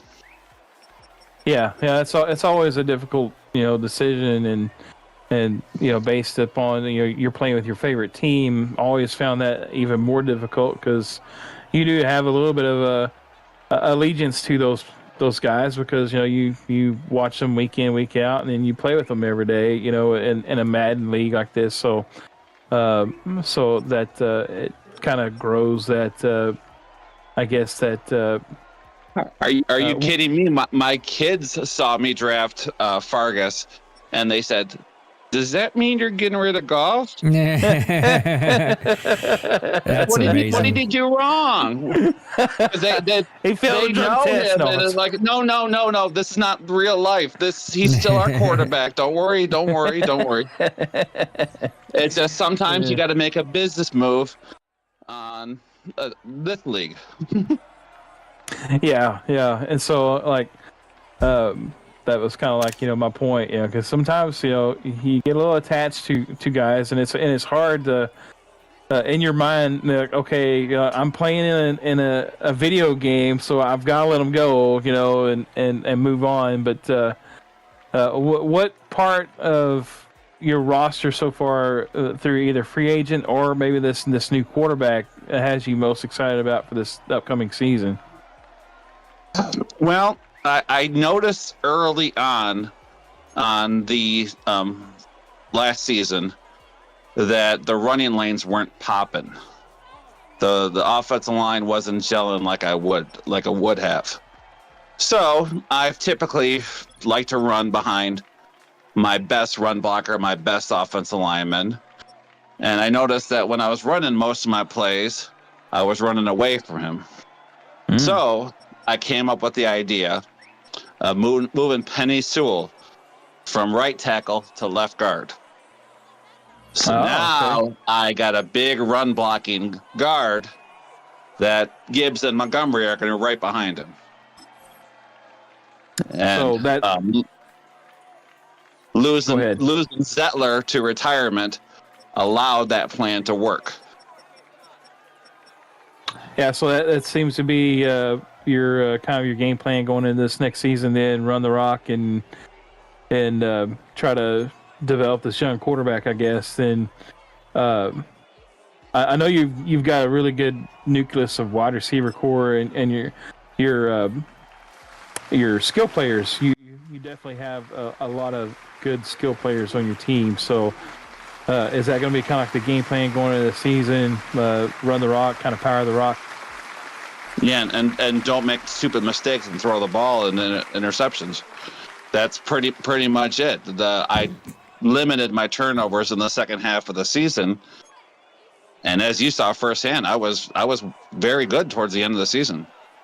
Yeah, you beat me like 33-3 or something like that. So, you had me scratching my head. I didn't know what was going on or what I had to do to even get a first down a couple times, man, because your defensive line was just absolutely everywhere in the backfield. So But yeah, man, that looked like you're going to have a really good team, and good luck on your season. And that's all the questions for me right now. So I'll turn it over to Nate. Yeah, before you get out of here, what is the expectation for that division? I know that season kind of was up and down for you. You got a rookie quarterback. Now, I tend to believe rookie quarterbacks are very difficult for a majority of us to win with because you do turn the ball over a lot. But what are you expecting out of your division? The division is mine. I am the king of the North. Colin won the division this year, but he's not going to last long on top. I was 4-2 during my division opponents, with splitting my game versus Priest and splitting my game versus Colin. So there's no excuses. I'm in prime position to make a move if I can be as consistent as I was in the second half of last season. Last question for me. What is the part of your team, position, maybe position group, player? What's the part of your team that you're most excited about for season 112? Oh, that's a great question. I would love to get the running game going, because if I can get the running game open, that opens up the play action. That opens up the fake runs to the runs of jet sweeps and the fake jet sweeps, and you name it. It all starts with the running game. And truthfully, so does the real life Lions. It starts with Montgomery and Gibbs. It starts with Sonic and Knuckles. And it starts with those two guys running the ball to set up everything else. Well, Mr. Tim, I'm pulling for you, bud. It's always funner whenever the Lions are playing great. And I see Mr. Colin in here, so I hope Colin wants to be interviewed, especially now that the King of the North has declared himself to be King of the North. Thank you for hanging out with us, buddy. Good luck to you in season number 112. Good luck. Thanks. All right, who we got next, man? So we definitely have a full NFC North group in here. So Nysonger's next, and then Colin after that. Mr. Nysonger, let's bring in our buddy Nysonger, your owner of the Minnesota Vikings and good buddy of Mr. Tim. Mr. Nysonger, welcome to the show. We missed you on the OMFL ball. I know that the time thing got confusing. I apologize about that. Thanks for joining the show tonight. Nice to be here. Let's talk about your team. How do you feel about the draft? We're here at the beginning of the 6th round. You got a couple picks. You got 1, 2, 3, 4 picks in the 6th round. How you feeling about your team so far? Well, I was able to, because of the real life Vikings, I had a crap ton of cap space, so I went out and got a few one-year rentals on some positions and didn't have a lot of picks, so I traded back and traded around to get more picks to be able to fill out the roster. So I had to set myself up to be able to stay steady this year and kind of look for the next season. What's the one goal that you needed, though, as you moved into this offseason? What was the number one priority list, whether it was free agency, finding a position, a trade, finding a position, or a draft pick? What was the one priority for you? Upgrading the cornerback room. Other than Marshall, Gilmore had quite a few picks and 3 pick sixes on the year, but his speed cost me a lot at times in his old age. I had to get younger and a little faster. I feel like got younger by trading with Tim and getting Carlton Davis. I was able to pick up Carter to go in the slot. He's got some good speed. Upgrading that cornerback room was priority 1. Mr. Maniac, what do you got for Nysonger? All right, Nysonger, I know we were talking about in the chat earlier about the difference between the Deuce Madden League that we used to be in before we switched over to the college game. We were talking about, like, my guys are gone, so my question is, like, is it like amazing for the? I don't know how many drafts you've been so far in the OMFL, but seeing how the drafts unfold in the OMFL compared to the Deuce, it's a lot different. Is it? Just kind of give me your take on like the feeling and watching like some of those guys like, oh yeah, this guy's going to be here at this round, and all of a sudden he's getting drafted in the first round. You're like, no. Just kind of give me your feeling on it. Before you answer, I just want you to know you're up now, and you got 3 picks in a row. So if you need to go do that, go do that. Oh, I'm sitting right here. I'm doing it. At the same time. All right, perfect. So my biggest thing is like I said earlier about Patrick Bacon, my big defensive tackle. I got him in the 3rd round or 4th or 5th round, and he was a stud in the deuce. And I was thinking I was going to be able to do the same thing, moving back, being able to keep. Just sit and wait. It wasn't happening. Yeah, that's one thing. Like with and go ahead and make your pick, man. So I'll kind of talk here. That's one thing that's so different here in the OMFL as compared to the Deuce, because you could kind of, even though we had like 20 something guys, playing normally throughout the Deuce that entire time, it was always like, there was a guy slipping through the cracks here and there. He'd always seem to get in the 3rd round or whatever, the 4th round. I think even Little Koch, I think, picked up a guy, if I remember right, like in the 5th round over there. It was like a 99 speed cornerback that was like 6'4" or something like that. So it was kind of crazy, how sometimes those things would happen. But definitely, what do you feel like so far in this draft? What has been your best pick that you made so far, and the impact it's going to have on your team going forward? And if you need if you need to wait, I'd have to say it's the defensive tackle. But pairing him with Harrison Phillips, who can clog up a lane, should give me the interior pass rush to be able to get after quarterbacks from the inside instead of just on the outside with my edge rushers. He looks like he's going to be able to blow up gaps the way I want him to. Yeah, that's definitely. I think as you heard Tim, the guy that's going to be in your division, talking about how he is going to focus on running the ball. That's definitely something that you got to address. And so talking and just kind of going into that, Tim being a buddy of yours, work buddy and stuff. How has that rivalry within that division? How has that blossomed between you two guys, even at work? Oh, those games would mean more to me than a bowl game. And he's had the upper hand lately, and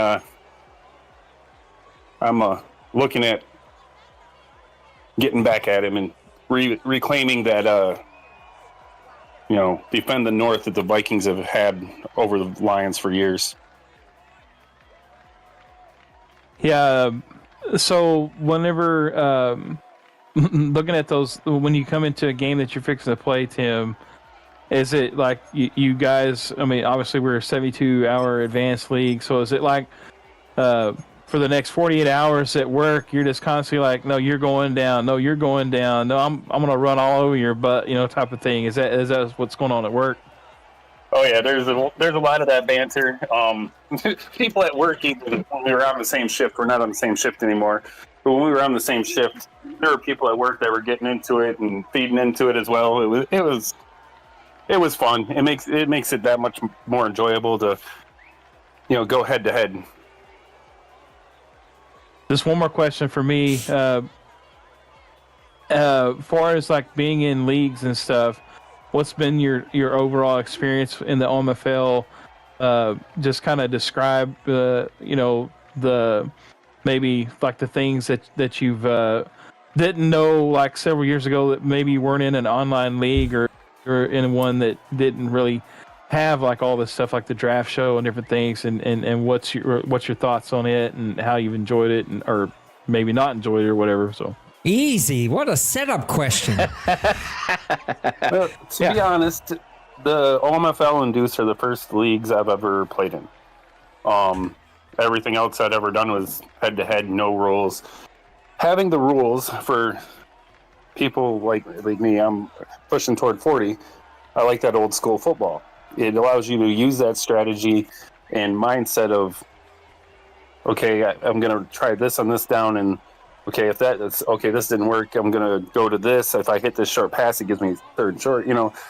It makes you use your brain instead of just going, oh, I know I can beat this coverage with this play and move this person here and move this route here. And it makes you actually think. It keeps you on your toes, and it's, quite honestly, it's been amazing. And everything you guys do with it, the draft shows, the press live, Monday nights, I get out of work, I'm like, babe, you're going to hear other people talking because I'm listening to Press Pass Live.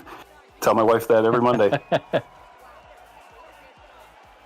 I was making my pick there too. So, well, we appreciate you, man. I've enjoyed having you even in the Deuce, man. You're one of the best owners that we have, and really appreciate you. And I'm looking forward to seeing you be competitive and give these guys in the NFC North a run for their money.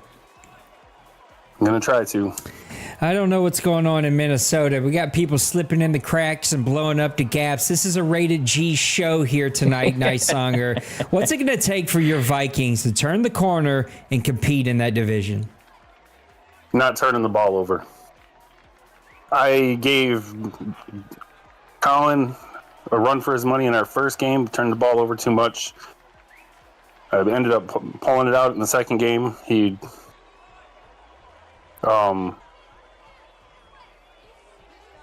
I lost my train of thought. I was able to beat him in the second game. I was able to give Priest a run and beat him in my second game. I'll tell you, that's his style of defense or offense competes with me all over. And then for the first time in a while, me and Tim had a real close game in the last one, but I turned the ball over a little bit too much there. So not turning the ball over. The whole passing game, it had me frustrated all season. Nice Songer, what is a surprising position on your team that you can't wait to use in season 112? I'm going to cheat a little bit here and say that new defensive tackle, because I try to stay away from using him, even though we're allowed to, but I can't wait to try to use him. Yeah, the speed, he's got a decent strength, a decent speed, nice finesse moves. I can't wait to see if I can blow up an A-gap and be on a quarterback quicker. What's the mainstay? Is my last question. What's the mainstay of your team? The part of your team that you felt was really solid last season and will continue to be solid this year, something you can build on? My run game. I let Aaron Jones walk. The other side of 30, he went from a superstar development to a normal development at that point. So I went out and traded for a younger running back, got Blake Corum, and then I went and I kept Ty Chandler instead of trading him away so I can have a 1-2 punch. But last year, my two top running backs were averaging more than 5 yards a carry, and that carried me to where I was at. And then I got away from it and started going backwards. So I think I got to stick with the run game and keep using it and leaning on it. Yeah, well, I can't wait to see what you can do with those Vikings. Anytime the Vikings are playing good, it makes that division all that much better, which makes the OMFL better. So, man, we're pulling for you. Good luck in season 112. Thanks for making time for us tonight. Thanks. Have a good night. There you have it, Mr. Nicesonger of the Minnesota Vikings. What a good dude. Just one of those good guys that you want to have in your league. You want to sort of build from that base. And I do believe he's going to get those Vikings turned around. The tough part in this league is that when the bottom half of your league, the owners who did not have a good season, they do get better, but their record doesn't always show that, right? Because the top half of this league is so good. There's some really magnificent players here, and I'm trying not to skip him, but I feel like we let him go a couple of times. But these players do get better. Their record just doesn't always correlate to them getting better. There you have it. We've had a couple of good people here tonight. We still got a couple more. I see Colin in here, Logan in here, Penguins has been in here for quite some time. So who's up next? Yeah, Colin is. The other two didn't let me know anything, Oh, okay. so I didn't know they were in here. So, Well, hit up Maniac so- if you guys are interested, if you're just in here listening, because sometimes guys just poke in to listen. Just send him a DM and let him know. Let's bring on my guy, Mr. Colin. This guy is so, what's the word I'm looking for? God, I'm loose. I can't think of it. It's too late at night. I've been talking too long today. I'm out of words. This, not studious, but like, I don't know. He's very like, he's the kind of guy that you want to have your back when things go haywire at 2 a.m. and people have had too much to drink. But let's welcome in Mr. Colin, your coach of the Chicago Bears. Mr. Colin, thanks for making some time for us tonight.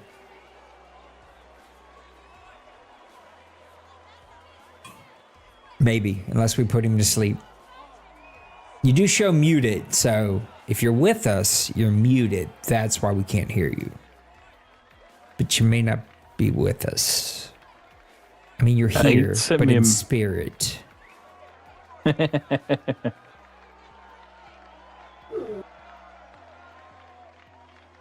me send him another message on. I can't unmute Discord. him, but I will let you do your thing with him. I guess I can't unmute him. I thought I could. We'll figure out, Mr. Collin, as we wrap up round number 6. Man, I can't believe we're already here at the end, and there's plenty of time left in the night. I think we're at like 9:40.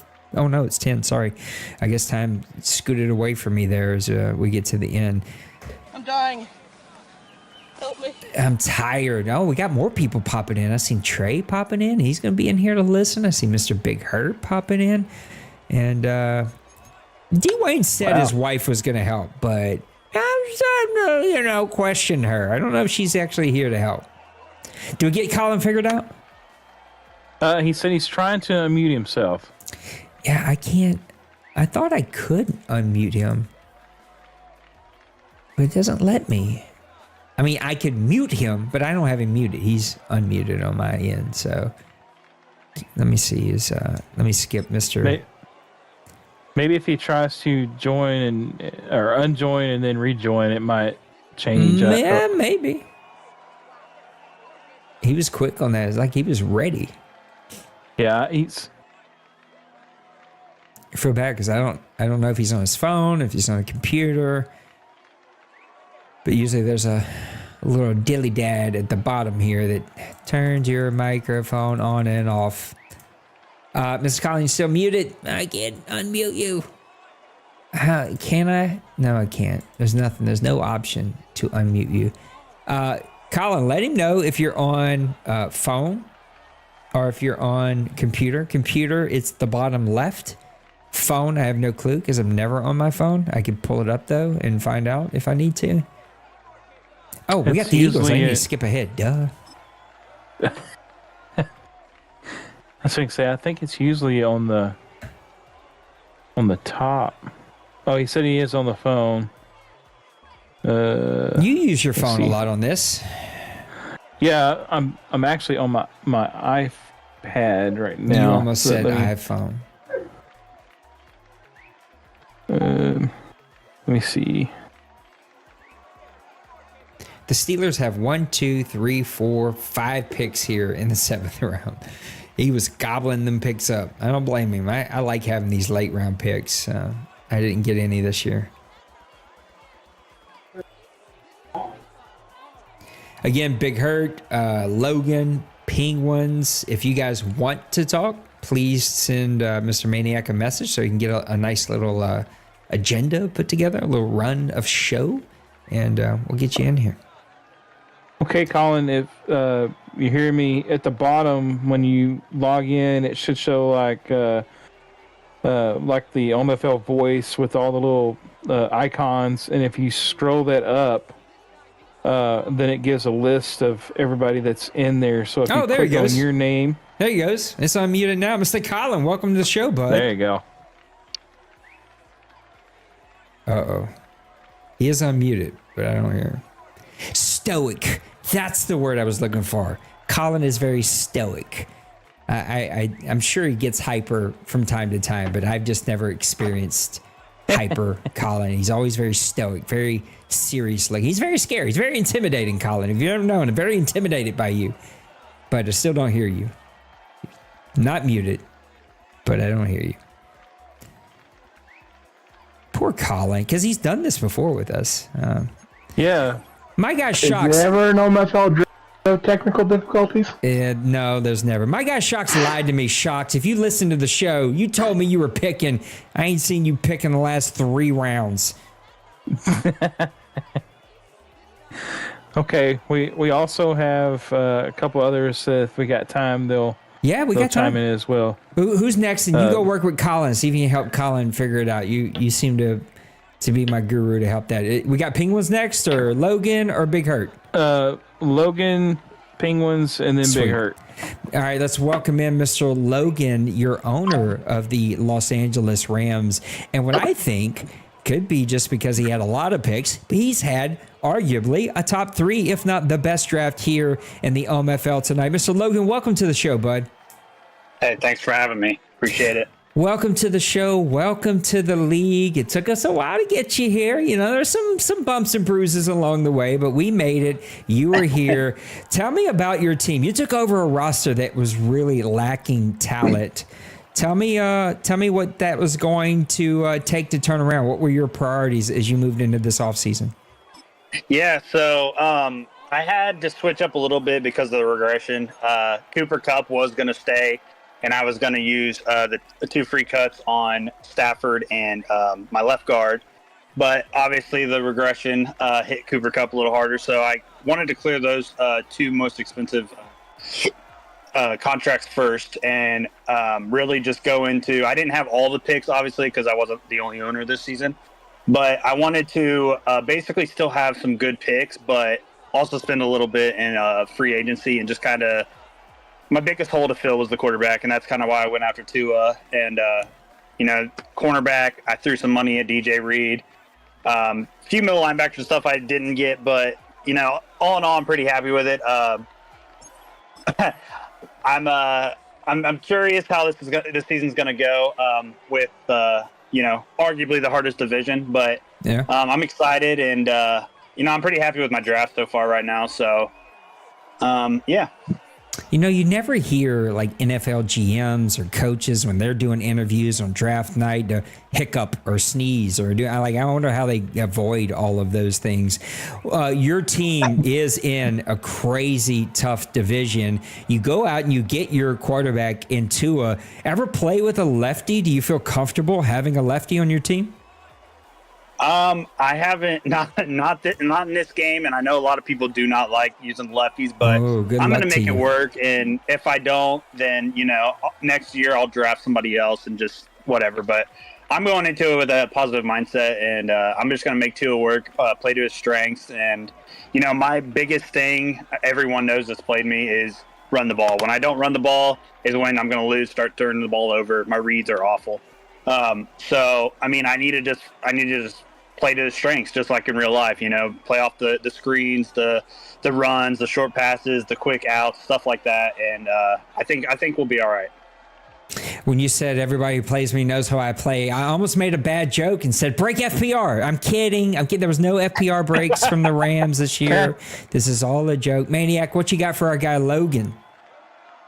Hey Logan, this is definitely, I know you waited a long time to get here in the OMFL, and so congratulations on getting here. Appreciate it. Definitely, you've made some big time moves outside of Tua. What do you think is for your team? Because you had to make tough decisions, cutting Cooper Kupp, and then you let Stafford go, so you actually got some moolah there that you could work with. Outside of Tua, though, what is like the big pickups that you're really excited about for your team going into a really tough NFC West? Outside of the draft, I did make a trade with Nicelonger for Jordan Addison to kind of fill Cooper Kupp's void.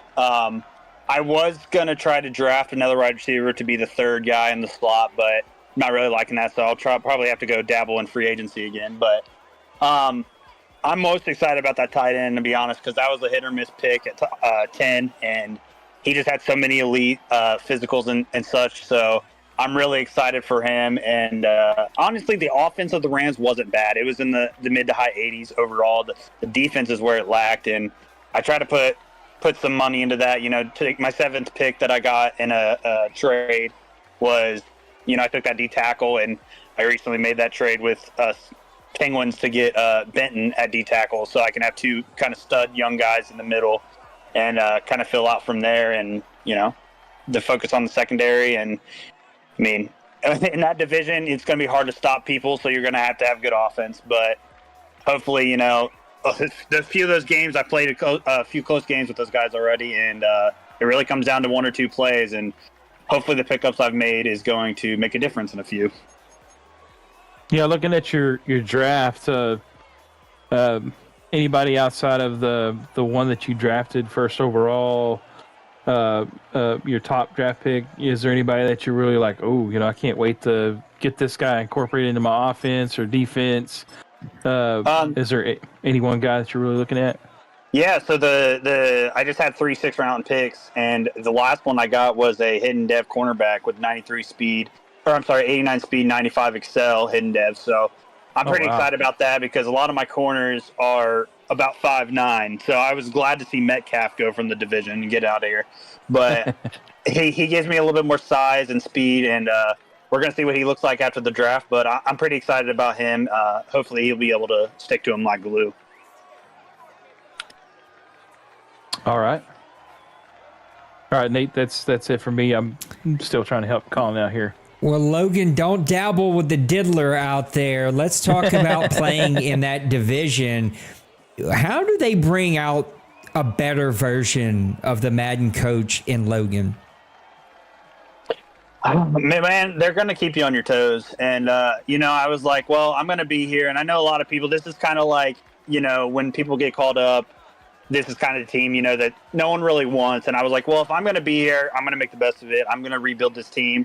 And yeah, it is the hardest division, but I'm going to make the best of it. And, all 3 of those guys are really good. I've played them already at the end of last season and had some good games with them. But, they all just kind of play. They're some of the best in the entire community that I've ever played.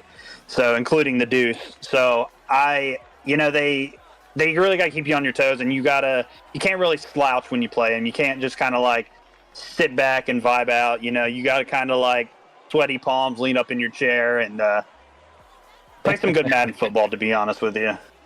Those are the kind of games we want to have here in the OMFL. What's it going to take for your team to turn it around this season? I think developing the young guys that I've drafted, and to be honest, I think the play calls by myself and, kind of mixing up my play calls, because sometimes I can get very predictable. So once I start, I really let my opponents get in my head sometimes, to say the least. So I need to just keep my head, keep my game plan, run the ball, and play off that with the pass and just play solid style defense. And I think we'll be all right. Logan, last 2-part question for me is we appreciate you making time for us tonight. What is a surprise position of strength for your team that you think will surprise teams next year? And then give me a prediction for your Rams. What do you think your Rams are going to do in season 112? Man, I hate to beat a dead horse, but that tight end, I know there's some FPR rules that comes with that. But he's going to be a big part of my game plan, because he's 6'5", he's a big guy, he's elite, he can catch in traffic, he can go up and get it. And, I'm going to look. I will say I'm going to look and see if I can move him to wide receiver, but I have to check to make sure that's okay first and the position changes. But outside of that, I think that I'm just relying heavy on my defense, to be honest. In previous games and in the Deuce and such, that's what I rely on, is that defense. And, defense is a little harder this year in this game. But I think my defense is going to show up for a lot of, against those heavy hitters in the NFC West. And that's going to surprise some people. Give me a prediction. What's the Rams going to do this year? Man, pretty tough schedule, I will say that. But it seems like everybody has a tough schedule, to be honest. I'm hoping to go for at least 10, 11 wins and make the playoff. It is going to be tough, but, if I can just, like I said, keep my turnovers down and kind of fill out the depth after the draft, my depth chart, and make sure I have good backups when people get hurt, I think I'll be all right, to say the least. Logan, I can't wait to see what you can do. I know that you're a great player. You're going to get this team rebuilt. You're going to get it figured out. Pulling for you in season 112, man. Good luck. Appreciate it. Thank you, guys. There you have it, Mr. Logan of the Los Angeles Rams. Did we get Mr. Colin figured out, or are we still working on it? You guys hear me? There we go. Mr. Stoic Colin is with us. Let's welcome him in and cut the line because the poor guy's been here forever. Mr. Colin of the Chicago Bears. Colin, thanks for working through the technical issues and being with us tonight, bud. Oh, no worries, man. It was all on my end. App permissions were off. Oh, that's never fun to figure out. Let's talk about your Chicago Bears, man. You surprised the hell out of me. Not because I don't think you're a good coach. I just didn't think there was no way anyone could win with that roster. But boy, you turned it around, got that roster playing really great. How do you build off of a really good season 111? Well, I mean, I did start off with a decent roster and the imports helped, had them in the right spots to really round out the roster. Building off it, just replacing players, just moving forward. What is the number one sort of area of need or maybe priority area that you had coming into this business season? Getting younger on defense. There were really two priorities: getting younger on defense and getting an offensive playmaker. I was able to get younger on defense, didn't get the playmaker, and that's going to be the goal for next year. Maniac, what you got for our guy Colin? Colin, yeah, Nate already touched on it, but we talked about it in Press Fest Live that you're going to have to really do some things with that team to make them really competitive, man. But you were really in the thick of things in the playoffs for the NFC side. Looking at your draft, any player that you've drafted so far that you're just truly excited to get on the field and test out, play with, because I know you like your offensive weapons. You got you're back to your old Panther days when you had DJ. I want some more at wide receiver. So. No one I'm super excited about, but my first three picks were all defensive guys, a free safety and two linebackers, all hidden development, all have really solid athletic attributes, nothing crazy. So I feel like no home runs, but I hit some stand-up doubles. I feel like I'm in a good position. So really, those three guys, just getting them all worked in and just getting them developed. All right. Now, looking at your we've already talked to all your competitors pretty much except for Priest tonight. This it's turned out to look like it's going to be a very competitive division. So, what are the things, kind of the outlook that you're looking towards? Who's going to be probably your top competition? Because the Lions have already kind of proclaimed he's the king of the North. But give me a little bit of insight on that. No, I understand where Tim and Nysonger are coming from. I won the division. I beat them the first time, both of them the first time we played last year, and then they came back and swept me on the second go around. I understand I've got the target on my back. It's probably going to be hard to match that intensity against them early on. I play, I think week 2 and 3. I forget what you order, but I think I've got Lions and Vikings week 2 and 3. Oh wow! Yeah, right after I open with Dwayne, who knocked me out of the playoffs. Oh man! So, what do you think you got to do this season to get back to the playoffs? It's the same things every year. It's limit turnovers and red zone efficiency on both sides of the ball. I really don't have much to say. More than that. It really boils down to those simple things. Yeah, and that's right. it's not commit the turnovers and then ball control. We've seen that so many times be the kind of the key to success. So I know we just finished the draft. But I just want to say, awesome run this past season. Good luck to you this season. And I'm glad I'm not in your division playing against those Bears because I think you're loaded and ready to go. So good luck, man. I appreciate it, Maniac. And yeah, great season to you, man, too. I mean, I appreciate you, buddy. Yeah. You went a long way, pushed him hard, and you're going to be back better next year. And yeah, I mean, I think we've been playing in this league 7-8 years. One of these times we got to end up in a division together. There you go, man. But Colin, all right, take care, buddy. Before you get out of here, the Bears, is this a roster that can compete and actually win an OMFL Bowl, or you still need some more pieces? I think I'm close. I mean, I was dealt between the import and having Jalen Johnson off the get-go. I think I've got good cornerbacks. Again, on the wide receiver side, had the DJ Moore and Roma Dunze. I mean, I think I'm in a good spot there. Good young cornerback who I don't have to pay a lot of money.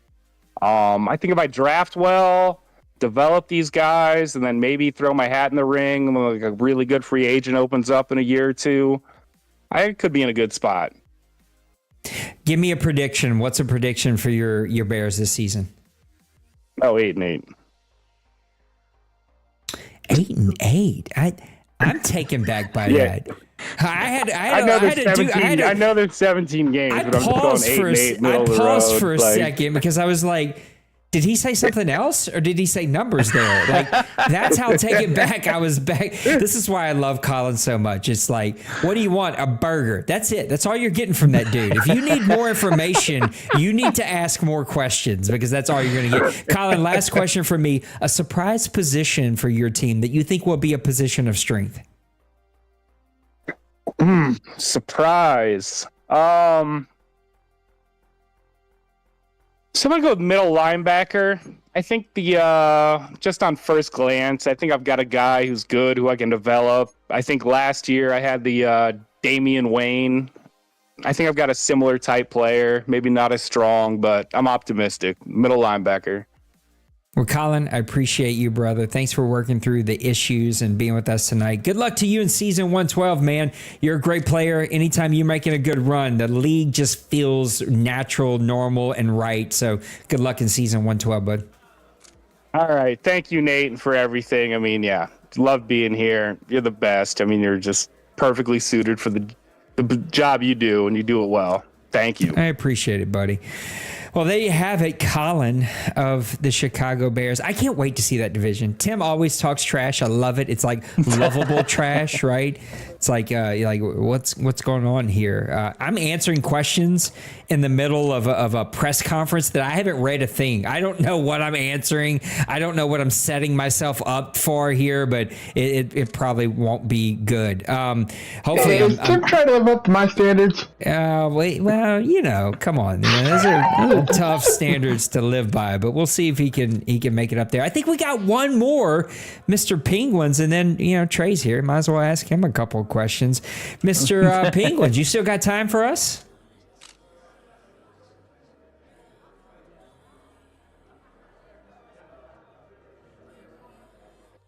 I just killed the morale of my team by 10, and I have no clue what I did. I literally was just answering questions. I wasn't reading them. I just was picking things.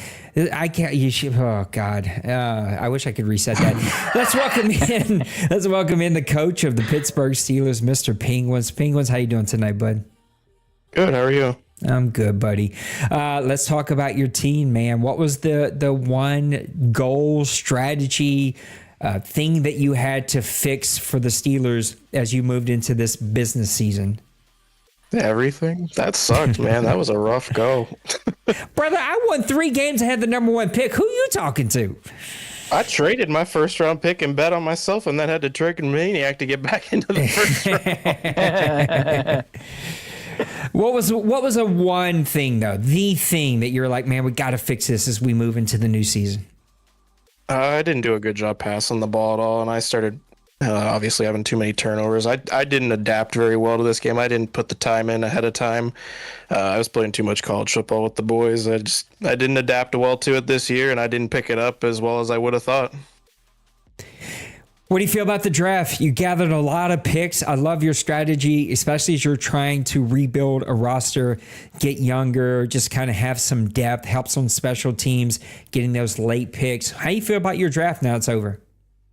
It could have been better. It wasn't the worst draft I've ever had. I'm usually not the best drafting owner in the league by any means.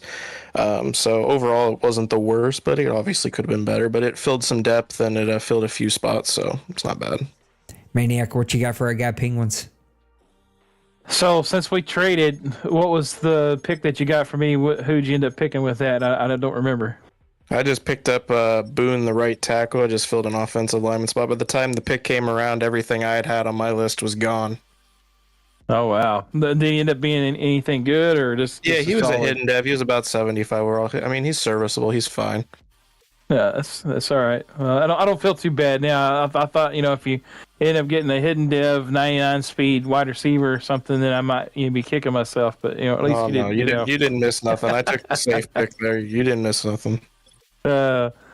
Looking at your draft and then also what you got in free agency. Do you think you've put the nucleus together to really compete in the AFC North? I know that's probably like one of the toughest divisions in this league, top to bottom. Do you think you've done enough to really be able to compete? I think I'll definitely be more competitive this go around. Whether or not I'll contend for the number one spot, I don't know yet. I'm not gonna sell myself short there or anything. I bet on myself last year and it didn't work out too well, so I got to put in the time and figure it out. Yeah, it's like I said, top to bottom over there, and I've played. In fact, I've played all you guys. I think the last season, except for maybe Little Koch. I didn't play the Bengals, but I know I played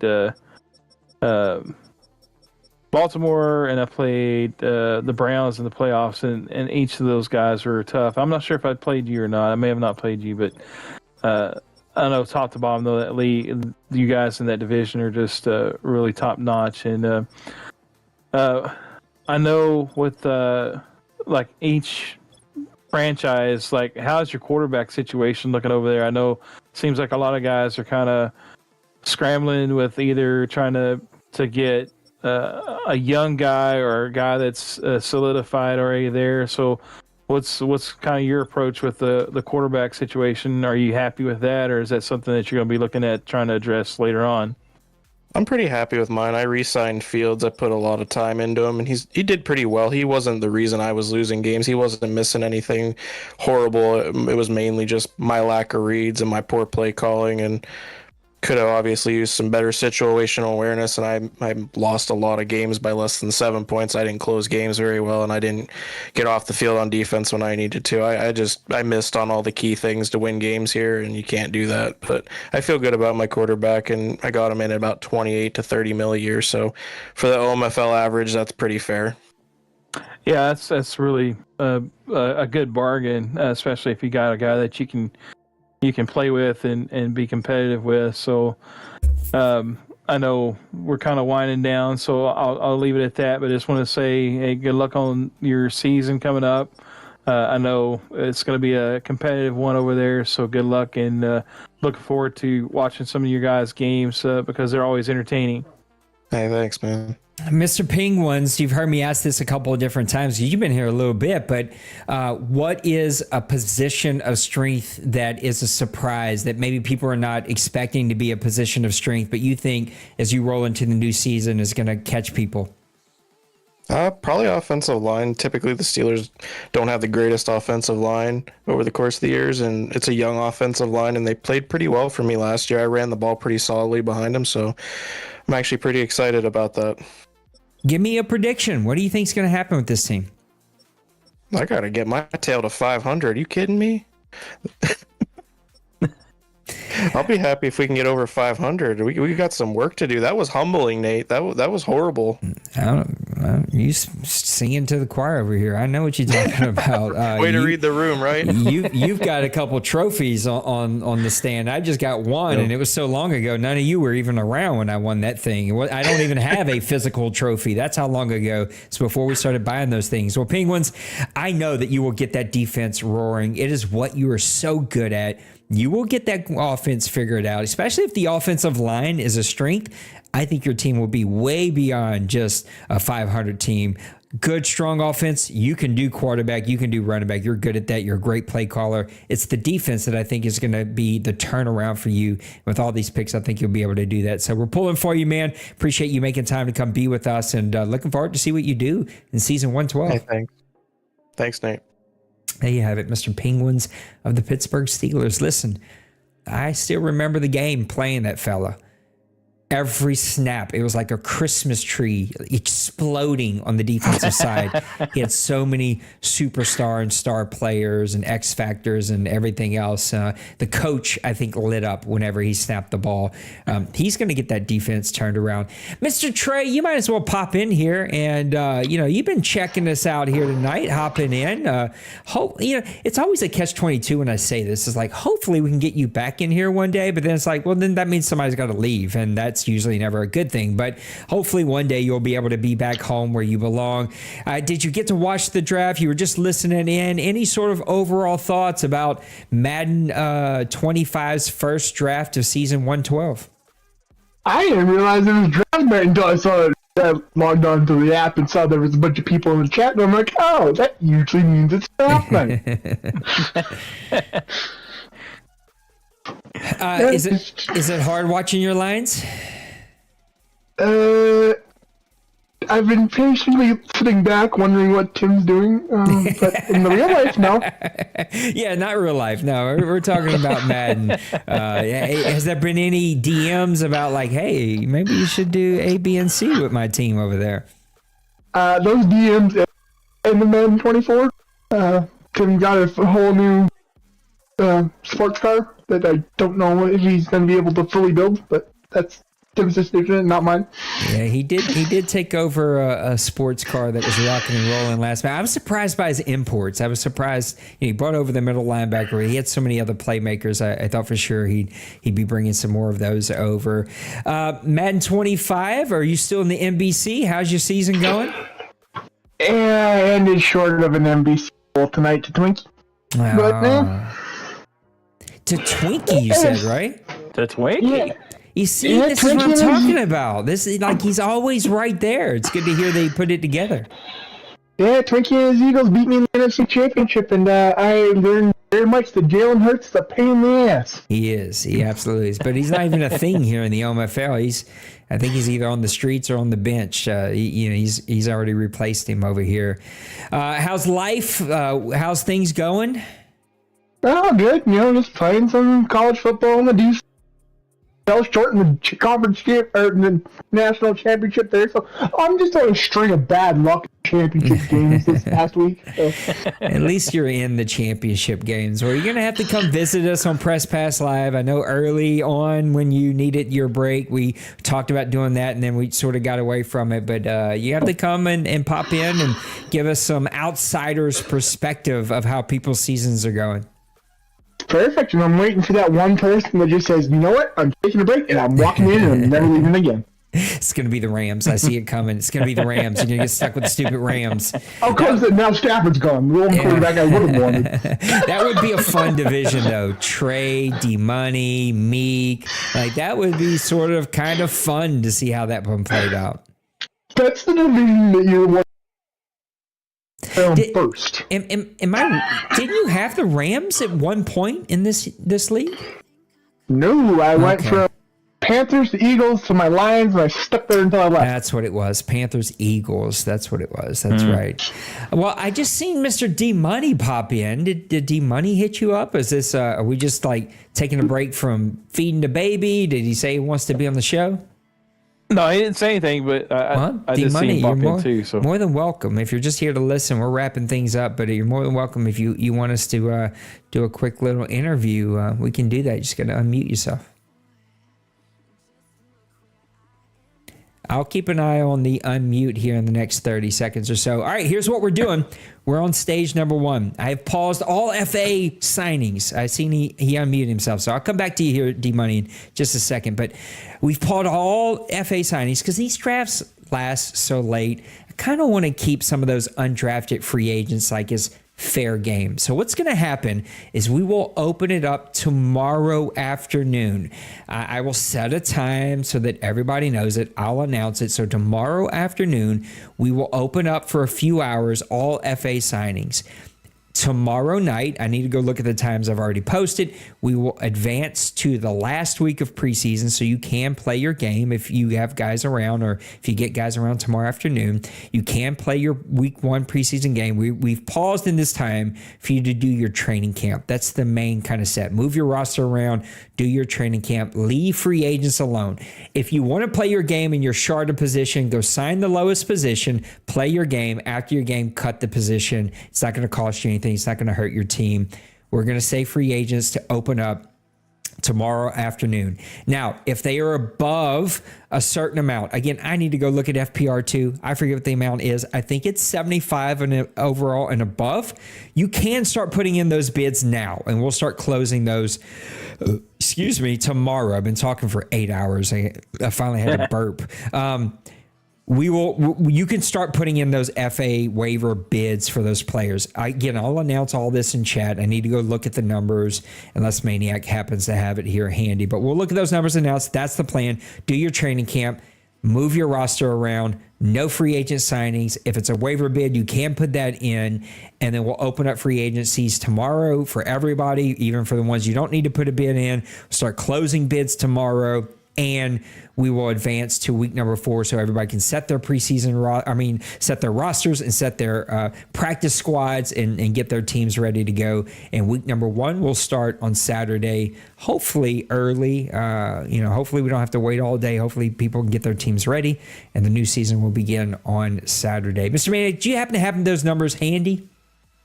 I was looking, the form still shows 66. Yeah, maybe the form isn't changed. I think we changed it in FPR. Let me look real quick. I'm not far from it, and then we'll bring Mr. D Money in while I look for this. Let me look really fast. It will be under FPR. It will be under. I'm pretty sure it's 75 and up. You have to make a. Here we go. I think a you might be right. And then 74 and under. Let's see if we can confirm, though, because Nate says all kinds of stupid stuff. Remember, your cap penalty for season 2, that's this one, is $20 million. You can earn $5 more million in gold, 2 more in silver, 1 more in bronze. I will announce all of those tomorrow, but you should know what you were able to earn. Trades do not reset until next business season.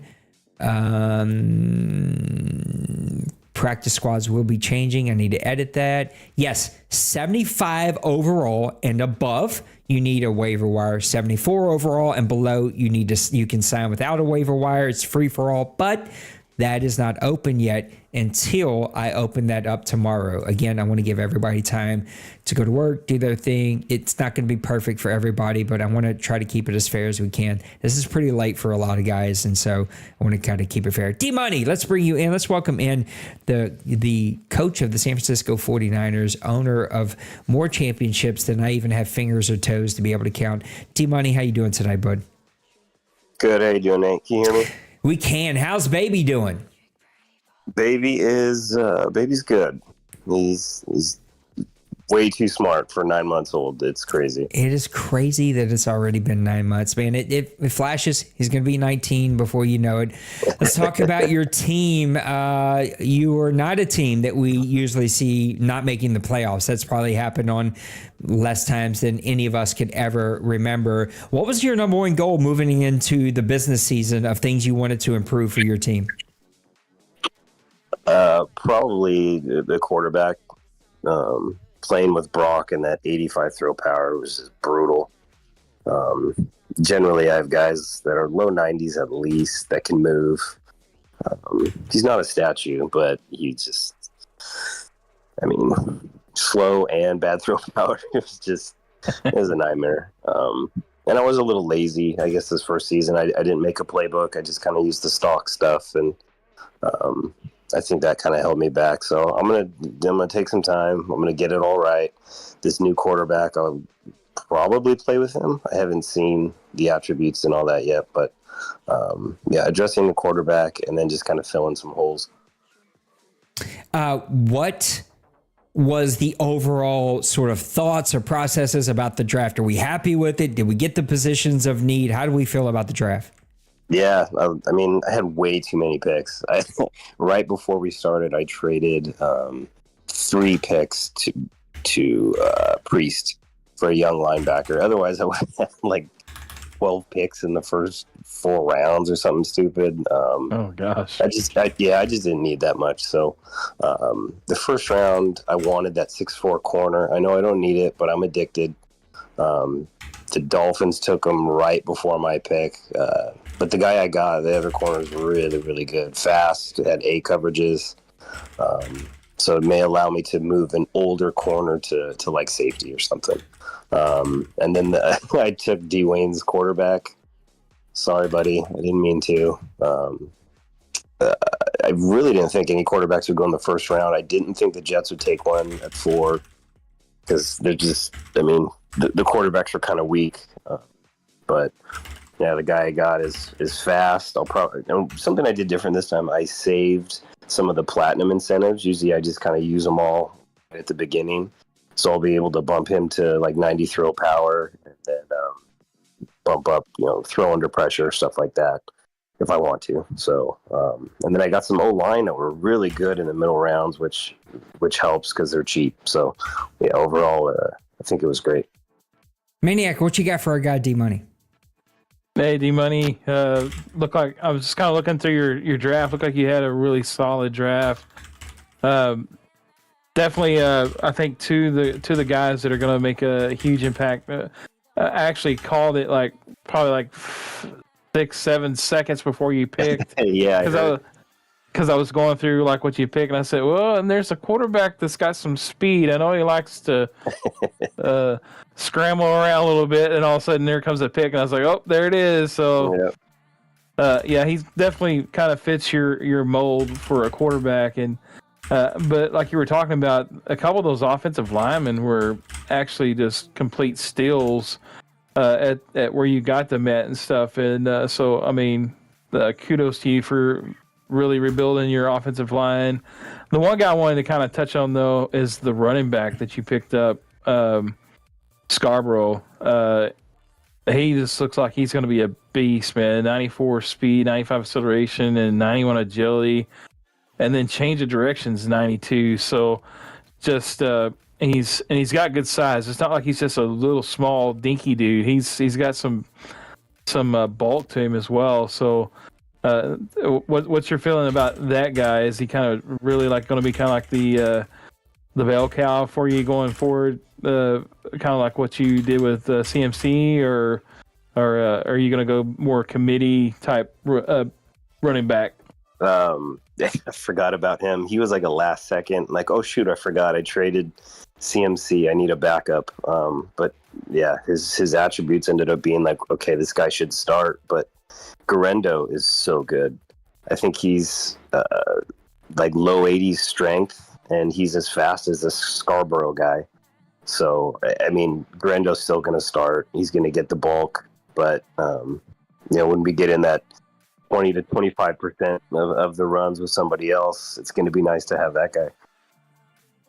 Yeah, because I know injuries and stuff, and I think Garendo was injured, I think, this last season. So yeah, it's nice to have a guy to step in and almost just kind of take up so you're not having a drop off there. I know we played the one game of the season, and I think I was I beat you, and I told you afterwards that the first time I think I beat you out of 12 tries or something like that. So I was all excited, and then you told me, you said, well, I think the baby may have helped you a little bit too. So I was like, man, I need to give him a raise or something, So, but just speaking as a father to father that likes to play games, there can be some challenges, being a dad and trying to be competitive. So just kind of, if you want to, just like tell us how you kind of juggle that sometimes with being competitive and I know all my kids are grown up now and stuff. I'm an old man. I got gray whiskers and stuff, but I know just hearing sometimes from the young guys, it kind of brings back memories of what I've went through. Yeah, generally it's fine, but my wife travels a lot for work, so I've got him, and I work from home, and then if he's up, I've got this big setup in the living room. Usually he's fine. Sometimes it's he starts screaming, and I got to put the controller down.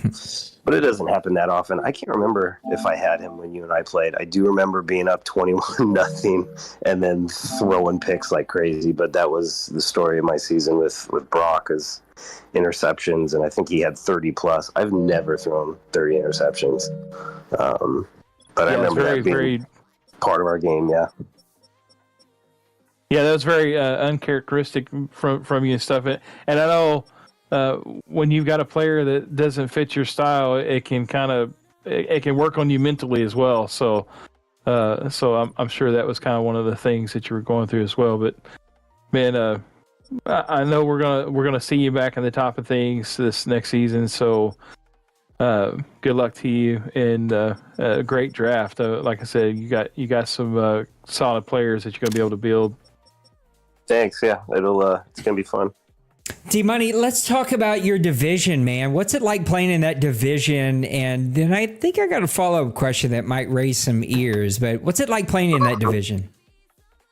It's fun. Always tough, but it's fun. Meek and I go back and forth. I love that he traded DK. I bet you do. I was happy to see that. The wide receiver he got in the draft is really good. I had my eye on him too, but he's no DK yet. So, and then Joker and I usually have some pretty close games. I generally take those. He got me in the last one. And then, the Rams have been a revolving door. So hopefully, Logan, I think his name is, right? Yeah. He sticks around because we played and he was solid. So, if he does stick around, it's going to be a really tough division, but it's a lot of fun. I want to talk about Meek specifically. You probably knew I was going to go here. You were Meek's thorn in his side. Like, he'd always get you over in the regular season, but when it came to when it counted, you were sort of the thorn in his side. And when you didn't make the playoffs, a lot of us thought that maybe this guy is the season he can make the run. He's got the team. He doesn't have his sort of arch nemesis there. But then he fell flat. What keeps the Seahawks from making a run all the way to a bowl game? I know. I don't know, because he's so good. This may not be it, but the only thing I can think of is because he's lost in the playoffs a bunch of times, he plays tight. Yeah. And that can do it. And I think the reason I've had success in the playoffs is because I've won enough. If I lose, I don't care. Like, it's just fun. So, I may pass on 3rd and 1 and throw a bomb just because, like, hey, they're probably thinking I'm going to run, and I don't care. Let's just see what happens, So that's the only thing I've ever thought of, is that maybe he plays a little tight. D-Money, what's it going to take for your team? We know the quarterback, we know the interceptions, but what are you really thinking is going to happen to your team to go ahead and compete where you normally are at the top of the NFC? Yeah, the quarterback play, obviously, drop the interceptions. I got to cut those in half, and I'm sure I will. But interceptions. I'm gonna make a playbook. I keep saying that, and then I go to do it. I hate it so much. Yeah, it sucks. Going through it. I have FOMO, like, I'm missing a play, and I go through every single one. It takes so long, and I just hate it. But I'm going to do it. Also, I'll do that, cut down on the interceptions. Had a solid draft, filled a bunch of holes I needed to, I think. Got some good depth. Then we'll go from there. Well, D-Money, I'm not pulling for you. I hope that you don't figure it out. And it was great to see somebody else win a trophy that I didn't send to your house, because they don't give me discounts for as many I've sent to your house. I figured there'd be some kind of like, oh yeah, we know what we're doing here, but no discounts. I was going to tell you, where I keep them all, or a bunch of them, the little guy is now able to stand, pull himself up, and he grabbed a bunch of them and just started throwing them around. That's amazing. Well, man, good luck this season. We know that you're going to be right there, causing the rest of us to wonder why we even turned this game on. But thanks for making time for us. Thanks for pushing through with the baby boy. And thanks for being here tonight. Yeah, thanks for having me. Have a good night, guys. There you have it, Mr. D-Money of the San Francisco 49ers. Trey, do you miss that fella? Yes and no.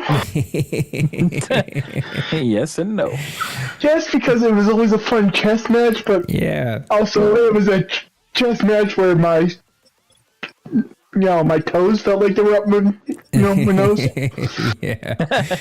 I've only beaten him like twice in my 8 years I've known the guy, and they were he probably had the flu, was half drunk, and smoking weed. I don't know what was going on over there, but I took him.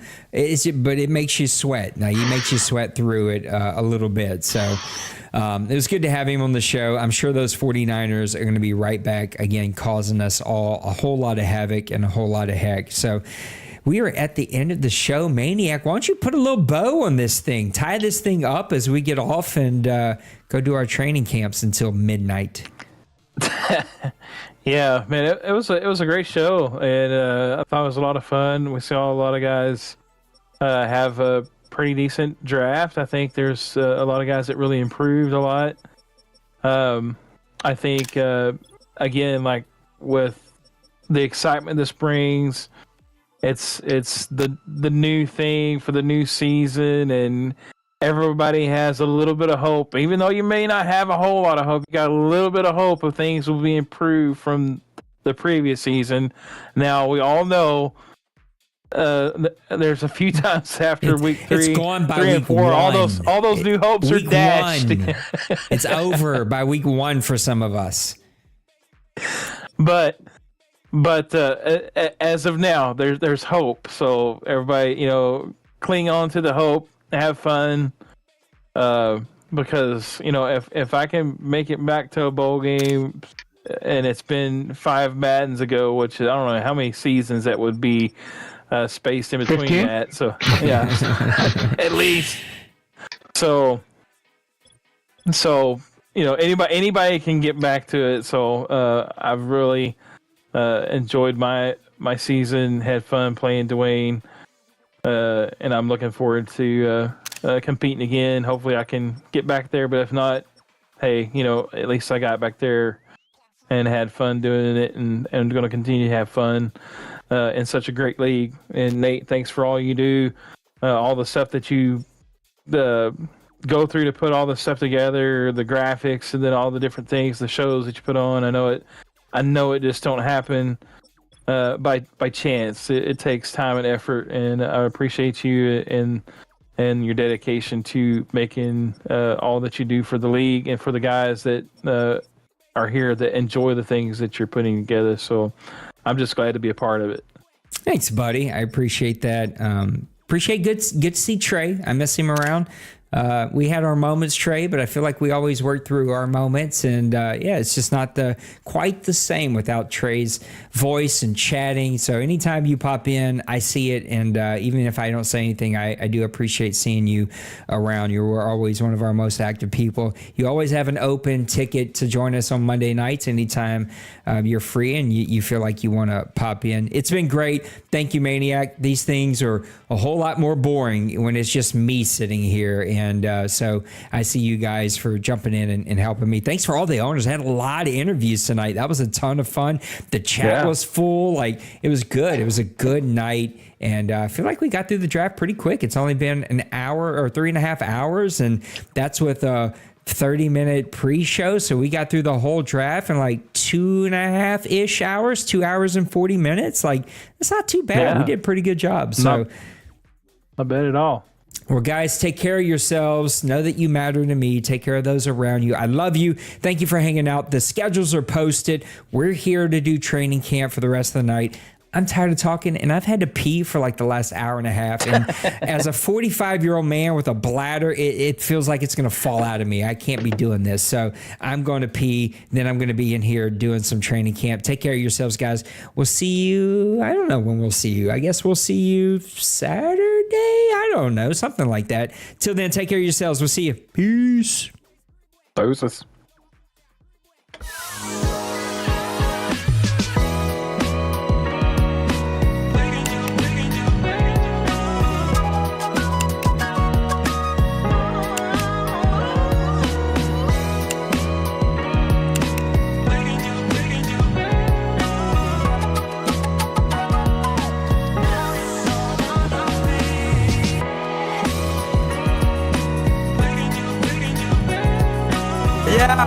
Smash that like and subscribe.